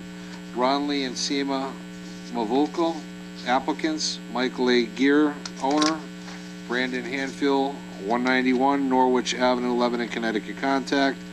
Move to approve with conditions, petition number 02-17, site plan approval, commercial daycare at 312, 320 Alumni Road. Ronley and Seema Mavulko, applicants, Michael A. Gear, owner, Brandon Hanfield, 191 Norwich Avenue, Lebanon, Connecticut, contact. Conditions, the site plan shall be revised to address the comments of the town engineer dated January 19th, I 2017. think you're reading the wrong one. Now you tell me. Actually, you know what, you're right. You're reading I'm the one wrong over. one. We gotta read the 0317 special permit. We're giving the special permit first before we act on the site plan. See, that's what happens, you skip too many pages. That's all right. Petition number 03-17, special permit, section 6.2.9, commercial daycare at 312, 320 Alumni Road. Ronley and Seema Mavulko, applicants, Michael H. Gear, owner, Brandon Hanfield, 191 Norwich Avenue, Lebanon, Connecticut, contact. Move to approve petition 03-17, special permit, section 6.2.9, commercial daycare at 312, 320 Alumni Road. Ronley and Seema Mavulko, applicants, Michael A. Gear, owner, Brandon Hanfield, 191 Norwich Avenue, Lebanon, Connecticut, contact, with no conditions. Any Make a motion comments? to Second. Second is, Correction. go ahead. Yeah, I corrected this last meeting. There is no section 6.2.9 for daycare. I believe it should be 3.2.8. Yeah, but you did make, I remember you making that correction Okay. at the meeting. We got to get a handle on the numbering system for the, Yep. and every time we make a change, it screws it up, doesn't it? Well, I think in this case, I probably used as a template, someone whose special permit was for a 6.2.9, whatever that was, and I didn't change the number. All right, no problem. So just make that Section correction. 3.2.8. Got a motion, second. Any questions, comments? All in favor? Aye. Opposed? Okay, we move into the second portion of site plan approval. Petition number 02-17, site plan approval, commercial daycare at 320 Alumni Road. Ronley and Simo Vocal applicants, Michael A. Gear owner, Brandon Hanfield, 191 Norwich Avenue, Lebanon, Connecticut, contact. Move to approval conditions, petition number 0217, site plan approval, commercial daycare at 320 Alumni Road. Ronley and Simo Vocal applicants, Michael A. Gear owner, Brandon Hanfield, 191 Norwich Avenue, Lebanon, Connecticut, contact. With one condition, the site plan shall be revised to address the comments of the town engineer dated January 19, 2017, and the town planner dated February 2nd, 2017. Second. Motion made and second. Any comments? Questions by the commission? All in favor? Aye. Opposed? Okay, you're all set. You're welcome. Good luck on your project. Thank you. We have one more. We did the public hearing. Do you see any conditions or any problems with this? Dominic, can you put together can you read a motion based on just reading the, I'll make a motion that we approve petition 0417, special permit, section 6.13, accessory apartment at 71 Eddie Lane, Stephen and Laura Dutel, owner and applicant Stephen Dutel, 71 Eddie Lane, Newington, Connecticut, contact, with the condition that it is good for another time period. Well, I noticed, I did some research. This was, in the 5 years I've been here, this was the only accessory apartment that you ever put a time limit on. No, there was other ones. Since I've been here, this was the Well, only I've one. seen other ones. Yeah, before, prior to me. They had a 3-year before, we do another 3-year. yeah, you think you have everything set in 3 years? If we gave you a 3-year extension with this? And then in 3 years, you come back and tell us if you're gonna renew again. If that's what you normally do. Yeah. Okay. So, Now, he would have to come back for the renewal yes. in 3 years. Yeah, that's Yeah. normal. And then if, after the 3 years of you being in there, if there's no complaints or anything, we would let you go. It's no big deal. You come into a meeting just like this, but it gives us the latitude to let the neighbors weigh in on if there's any problems or complaints over the 3-year period. So make that a part of the condition. So for a 3-year period. Second. Motion made and second. Any questions? Any comments? All in favor? Aye. Opposed? Okay, you're all set. Thank So you. in 3 years, you'll have to come back, but you'll be notified. I guess we notify them. No, the burden is on the applicant. The burden's on you in 3 years to come back, renew it, and then if there's no problems, we'll have another quick hearing like this, and then we won't put any more time periods on it. And will I get a letter? Yes, you'll get a letter from me in a couple of days. Yep. Mhm. That will indicate the date that I need to Yep. come back by. Mhm. Thank Yep. you. Thank you. Thank you. Next item on the agenda is petitions for public hearing scheduling. Mr. Secretary, hang on.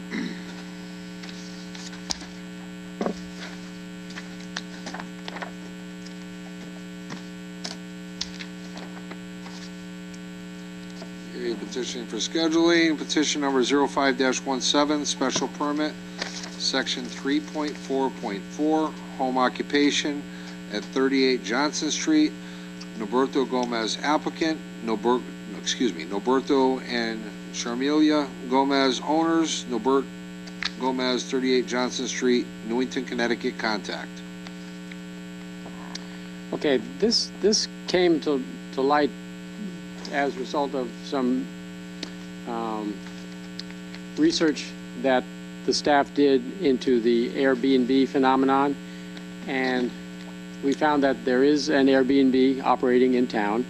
The owners were contacted.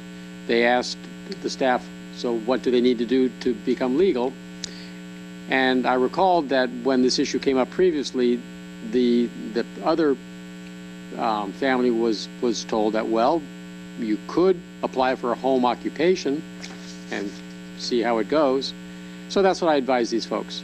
I said, apply for home occupation, make your case. We've never had a bed and breakfast in town before, but that's the process, and we'll see what happens. Now, I had the applicants give me probably more information than we usually get prior to a public hearing, so the commission can tell me whether you think the application is sufficient, if it's sufficient enough to go to a public hearing, and then they'll make their presentation, and the neighbors will have the opportunity to come and speak for or against, but they'll have their opportunity to make their case, and then the commission will make the right decision, I'm sure.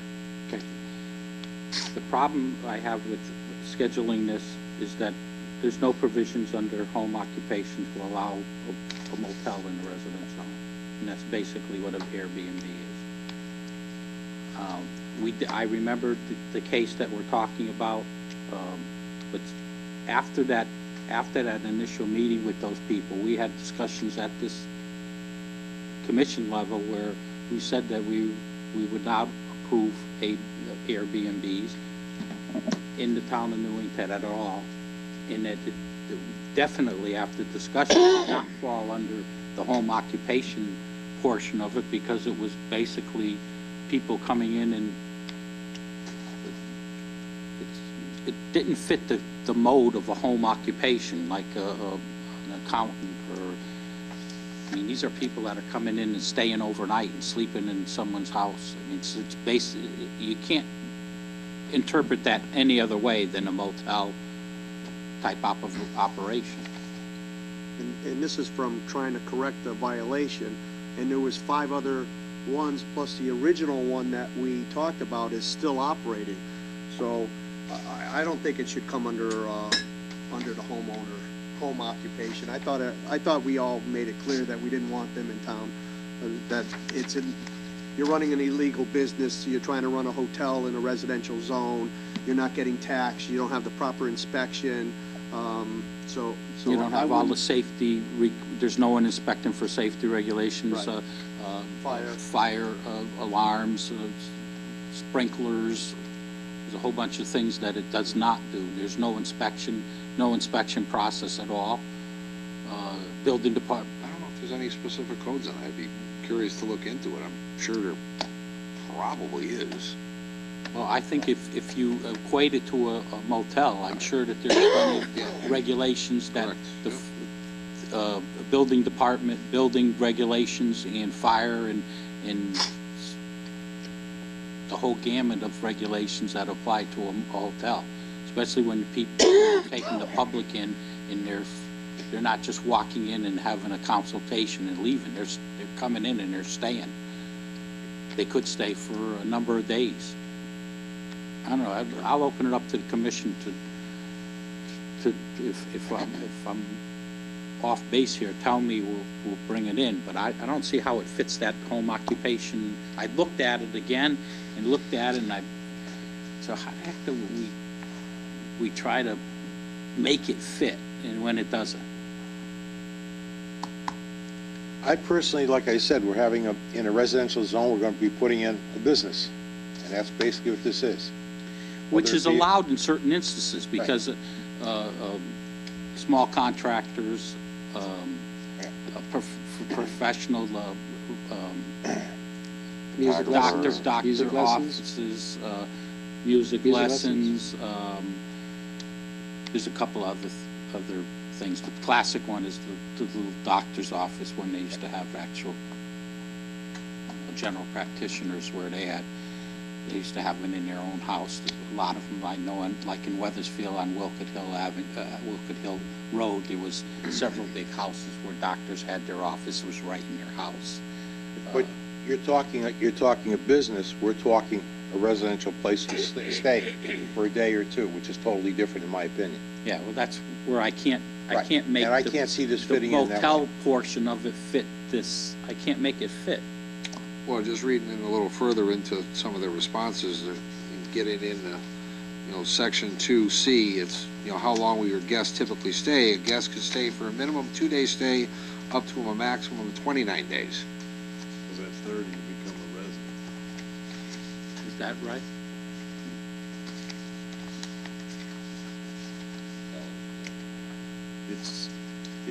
Well, there's, Airbnb, VRBO, there's multiple. Yeah.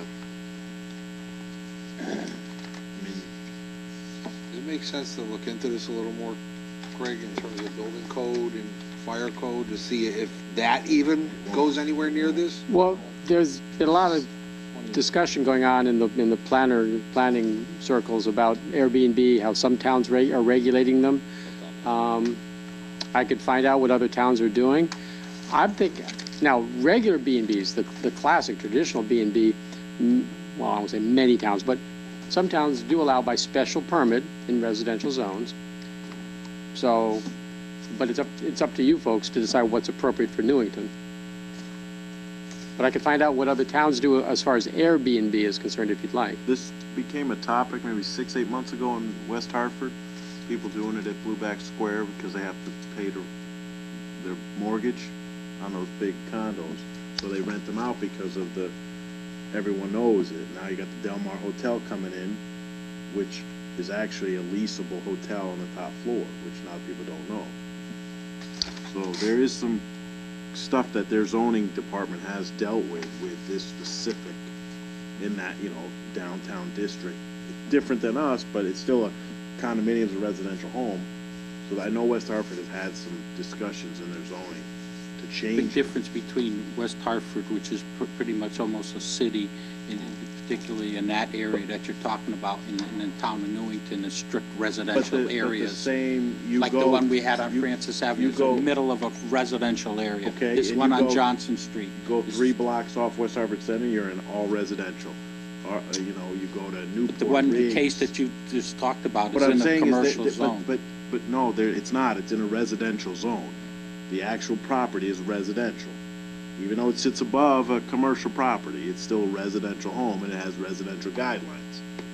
So, but these houses are popping up in typical homes all over, even though they're in a downtown location. Like, it's no different than having one pop up on Wilson. You can walk within 2,000 feet, 3,000 feet to downtown Newington, even though you're in a residential house. So it's not a difference just because it's West Hartford. What I'm saying is they've had this issue, they're addressing it in their zoning, and they're trying to get a hold of it because it's a bigger issue. You don't hear about it because it's going on more than we know, guarantee it. Well, we looked at, there's a site where you go on for Airbnb. Yeah. We looked at that site, and because of the case that we had on Francis Avenue, we told the zoning enforcement officer that he should enforce the regulations equitable with everybody. So he went on the site and pulled off 3 or 4 people that are advertising, which that's the only way that they could get business. So if you know who's doing the Airbnb, because they wouldn't have any customers if they weren't advertising on this site.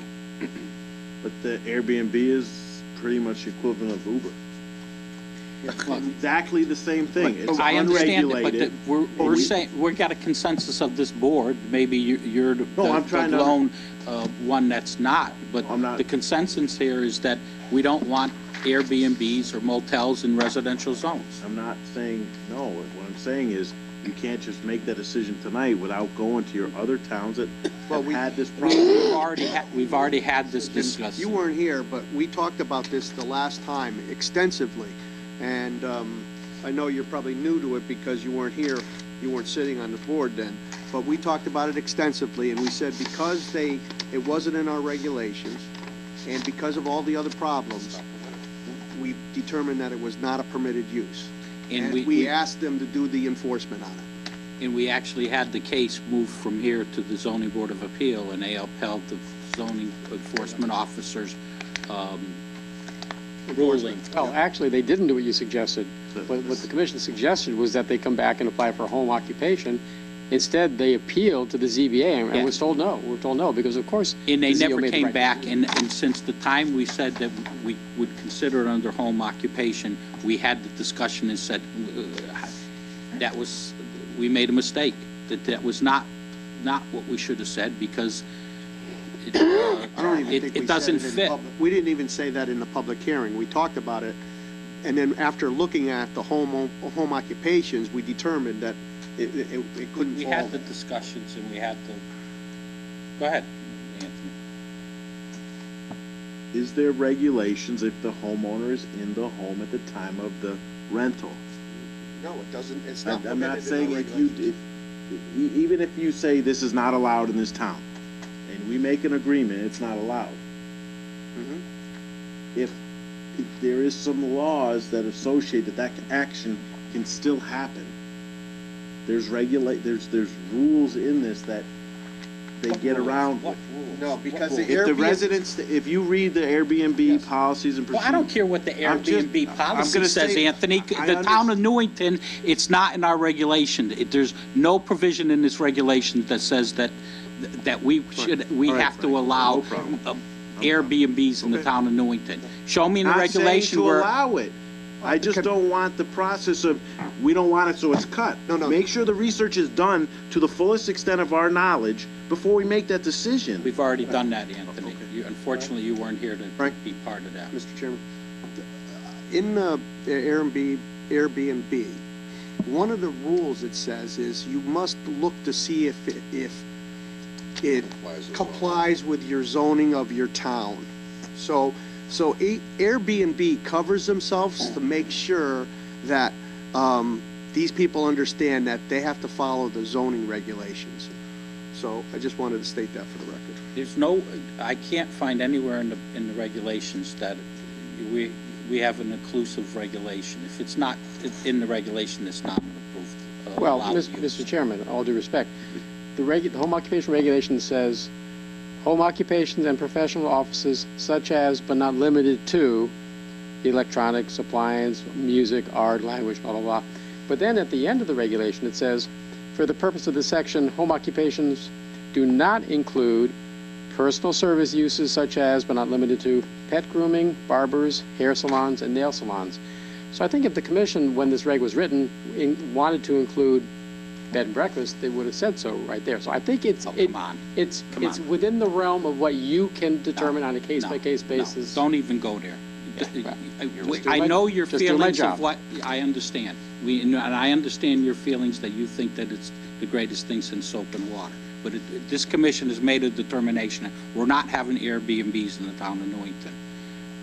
We'll take a vote here if that has to make you understand that that's the pleasure of this commission. We're not going to, I will not vote to put this on the agenda because it does not fit the regulation. And we're the ones that interpret the regulation. All right, let me just go in the lines mouth one more time.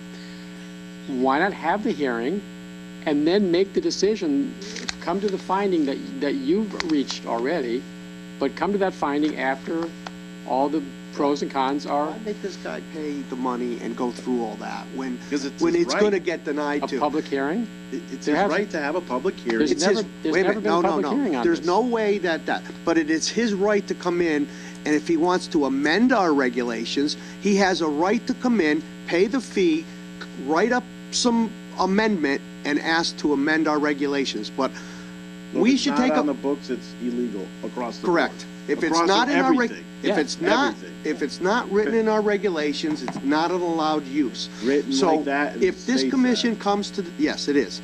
If the commission comes to the point that it's not in our regulations, we should take a vote, and it's not allowed, then the only right this guy has, and every other Airbnb has, is if they want to go to a lawyer and write an amendment and ask to amend our regulations, they have the right to do that. Thank you. mean, your defense of this doesn't hold water, because it doesn't say in there that you could have a brothel either. So, We have a definition of a bed and breakfast in the zoning laws. There's no definition. You're making a choice based on not hearing a person who has a right to sit before us. I'm not agreeing or disagreeing. You guys think I'm disagreeing. I want to make sure that we're vetted 100%, so we're not back here just like we just spent 40 minutes of rules that were deleted because no one wanted to physically vet them to the fullest extent of what we're supposed to do. That's all. I'm not for it or against it. it wouldn't be fair to this guy to have him come in and go through that process when we know that it's not going to pass. But that's not your decision to make. That's his decision. If he wants to spend the money and write the check out to come in here for us to say, To amend the regulations, not to come Yeah, if in, he wants because to come in and amend there's them. no Provision for him to come under Is this. that right? To amend the regulations. Our planner should tell them, there is no provisions, there is a mistake been made, there is no provision, the commission went over it, talked about it, there's no provision for it, but you do have the right to come in and ask for an amendment, okay? And that's what he should tell the applicant. And I'd like to hear more from our other commissioners that are quiet over here, because they were very vocal before, and I'd like to hear the other commissioners. Bobby. Commissioner Payne, I was just waiting to get in until everybody had their say.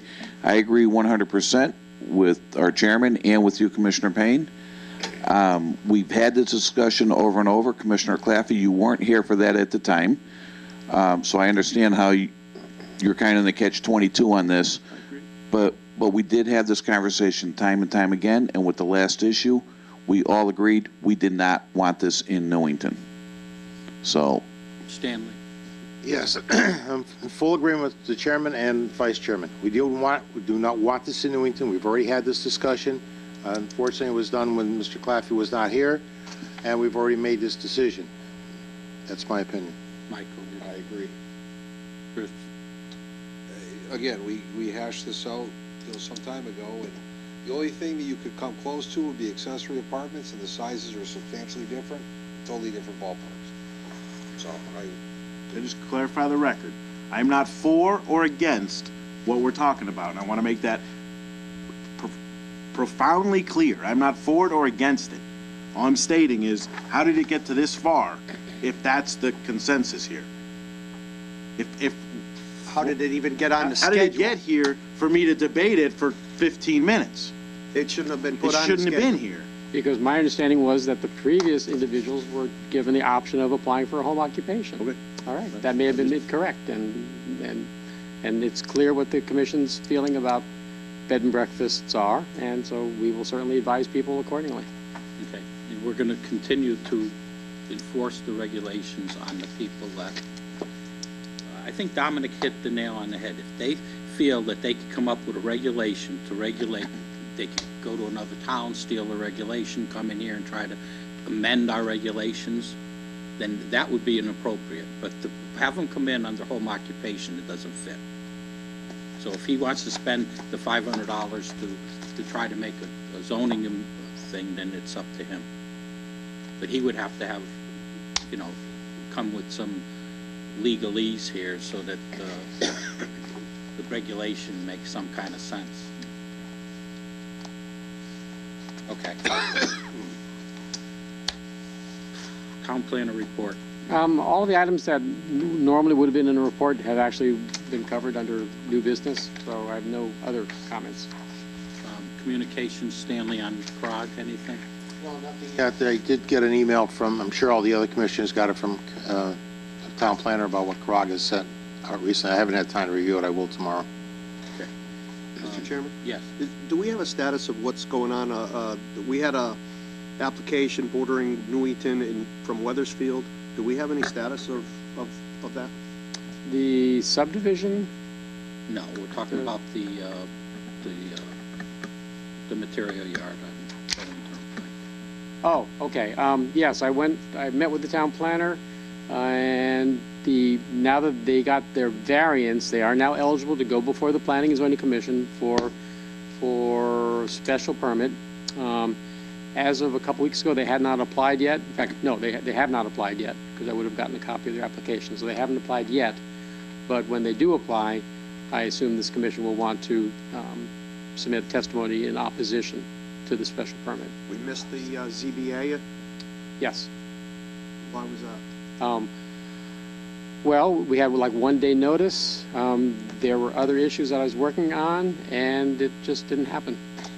I mean, I will prepare a more detailed answer to your question now that you've asked, but that's why. But I will have a more complete answer to your question later. It's a shame that we get these CROG reports, and every time that it involves It wasn't from bordering CROG. Newington. It wasn't from CROG. It was from the other town. Okay, well, we still got another bite at the apple here. Mhm. We still could go to the zoning board when they apply and make our feelings known that we don't want them to expand into the middle of the Berlin Turnpike. Well, Agreed. they were Right. granted their variance, so. Well, that just makes it possible for them to come to the commission. The planning commission will still use their judgment, their discretion, just as you do. The ZBA just gets them in the door. The planning commission still has to approve or deny it. Okay, what else? Anything else, Tom? Nothing under that. Okay. I have some commission remarks. Public participation. Come forward, state your name and address for the record.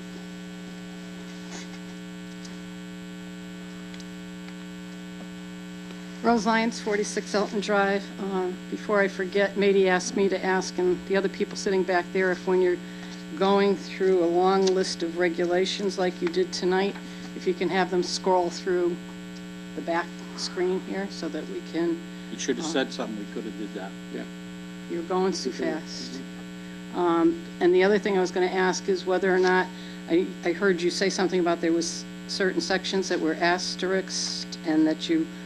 What's the procedure after this? Are you going to discuss it again? Or is there applications pending that made you look at this again? I know that the last part says that this list does not include any change to the regulations for warehouse storage or wholesaling within the principal building, blah, blah, blah. I've seen stuff on Facebook about the Board of Ed looking for space for bus garage to store the buses. I'm just wondering what happens after you come up with a list of what you want to revise or look at again. And as far as that handout that you gave for the TOD, is that my favorite Newington Junction study? I was the one at one point that suggested maybe they look at that when you're coming up with the TOD area. I would like the town planner to maybe explain to you how that report came to be, and I'm going to give you a little synopsis of what I know about it. I believe it came to be prior to Mr. Minor being here, and it was under Mr. Meehan. It wasn't actually a committee. There were no minutes, just notes taken, and the only time the public was allowed, well, not that they weren't allowed, the only time the public knew about a meeting was when the final report was done. And I heard about it at a town council meeting because Councilor Borgeson went and invited the press to the meeting, but didn't mention it to the public. And this room was filled with people. The report was given. The consultant said that it was the first time he had ever completed a report without consulting with the neighbors. Mr. Borgeson had said that there would be a charrette, a meeting of the people in the neighborhood. That never took place. You're talking about this? That's the one I'm talking about. Okay, well, I don't know what happened in the past. We're looking at this in conjunction with the TOD. Correct. I understand why you're looking at it, but I think it's important to know the history of it as well. We know It's the not- history of it. We and know what It's happened. like with the Newington Housing Needs Study that Amara presented to you. That was another Newington study that was done with not much backbone to it, in my estimation. One last thing, and I may have been talking or out talking to my daughter who's in San Francisco on my phone, but the memo of understanding regarding digital signs, did you discuss that, or did it came on? Okay. You Yeah. just, We're gonna sign it. I'm gonna sign it and send it to the council. okay. And just to answer your question as on the last item on that list of things that we talked about, the, has, as far as warehousing or self-storage or that type of stuff, has nothing to do with a bus garage. Okay. I don't know how you could equate the two things. They don't equate at all. Well, it says Number one. warehouse and storage, so, And if the town purchased a piece of property, you're well aware that they're not subject. regulated by zoning. Okay.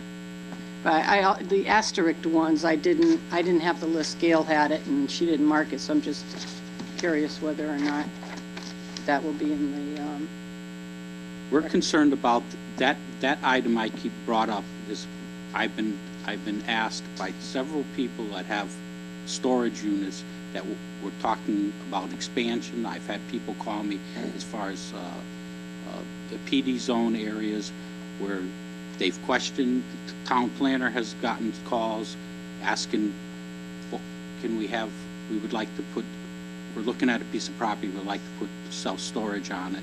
Is it an allow, what's the regulation say? And he says, well, there is no, because they took it out. And you're not talking just about self-storage, we're talking about warehousing. Warehousing, you got half the property in our town-owned industrial parks are warehouses. And what are they, non-conforming? Because they threw them out? I could tell you, I could name 15 places that are strictly warehousing type operations, and we don't have them in the regulations, so they're non-conforming uses. So I don't know what the rationale was for taking that out. I brought it up because people are calling, people are questioning why they were taking it. I mean, the problem is there was several areas, and that's why I went through the whole list. I asked the planner to come up with that laundry list of what was taken out in 2007, and I thought that the warehousing and self-storage were taken out at the same time. Apparently, they were taken out even before that. But I wanted to go through that list because I wanted to make sure that there was no other areas that were missing, because it's every once in a while something pops up and they say, we get a call, someone says, well, I want to do this, and we say, well, yeah, and then we look through the regulation, it's not there, because they took it out. One of the biggest tragedies that happened in the town of Newington is when they took the auto regulations out of the regulations. You could see what it cost the town of Newington in legal fees, over $150,000 in legal fees, and the case ain't even settled down.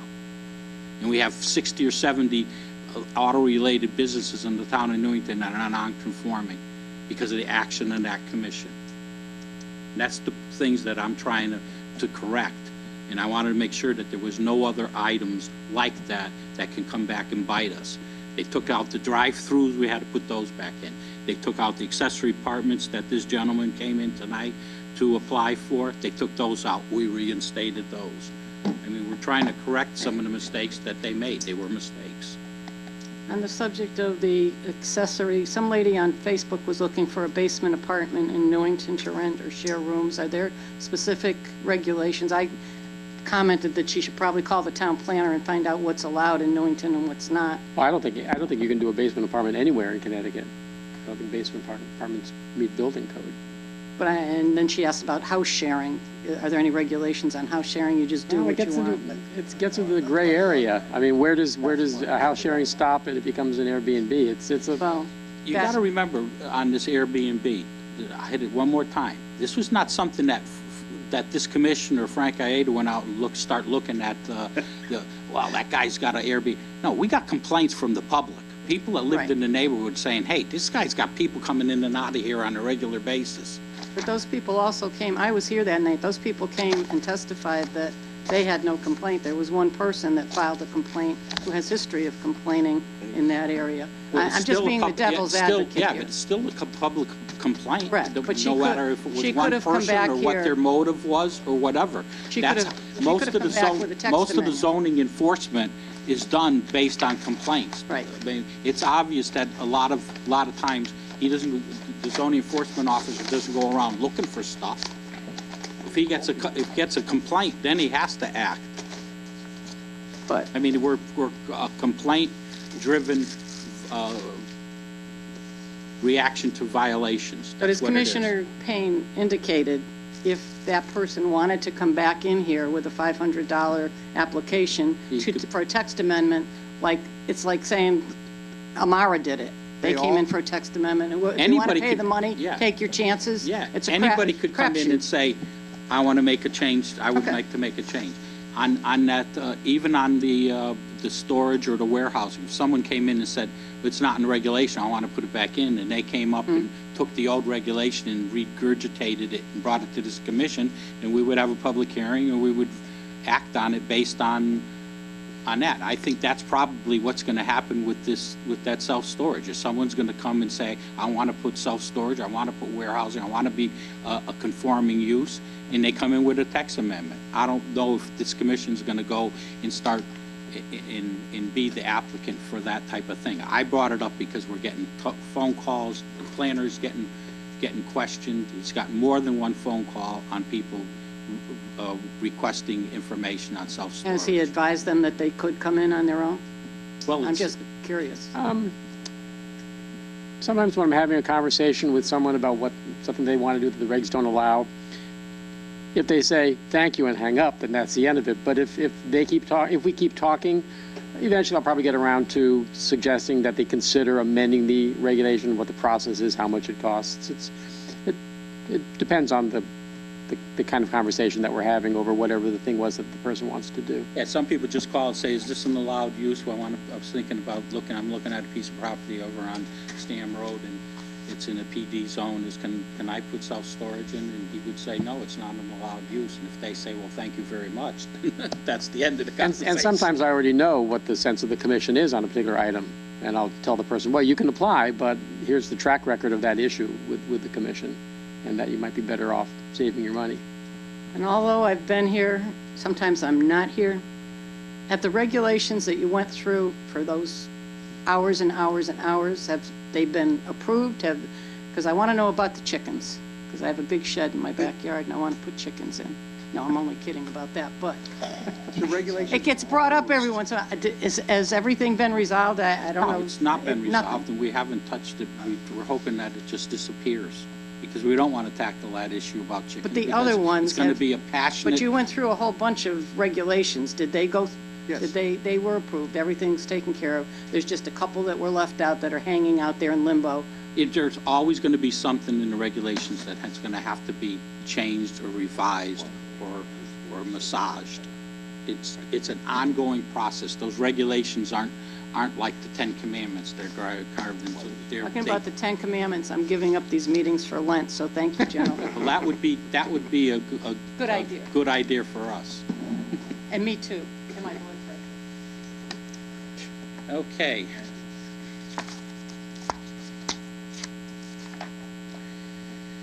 Remarks by commissioners. Yes. Yeah, Commissioner Payne, just so you know, that anything that comes out of CROG, it's usually sent to the planner and then distributed to everybody. What you're referring to in Weathersfield was not in the CROG thing.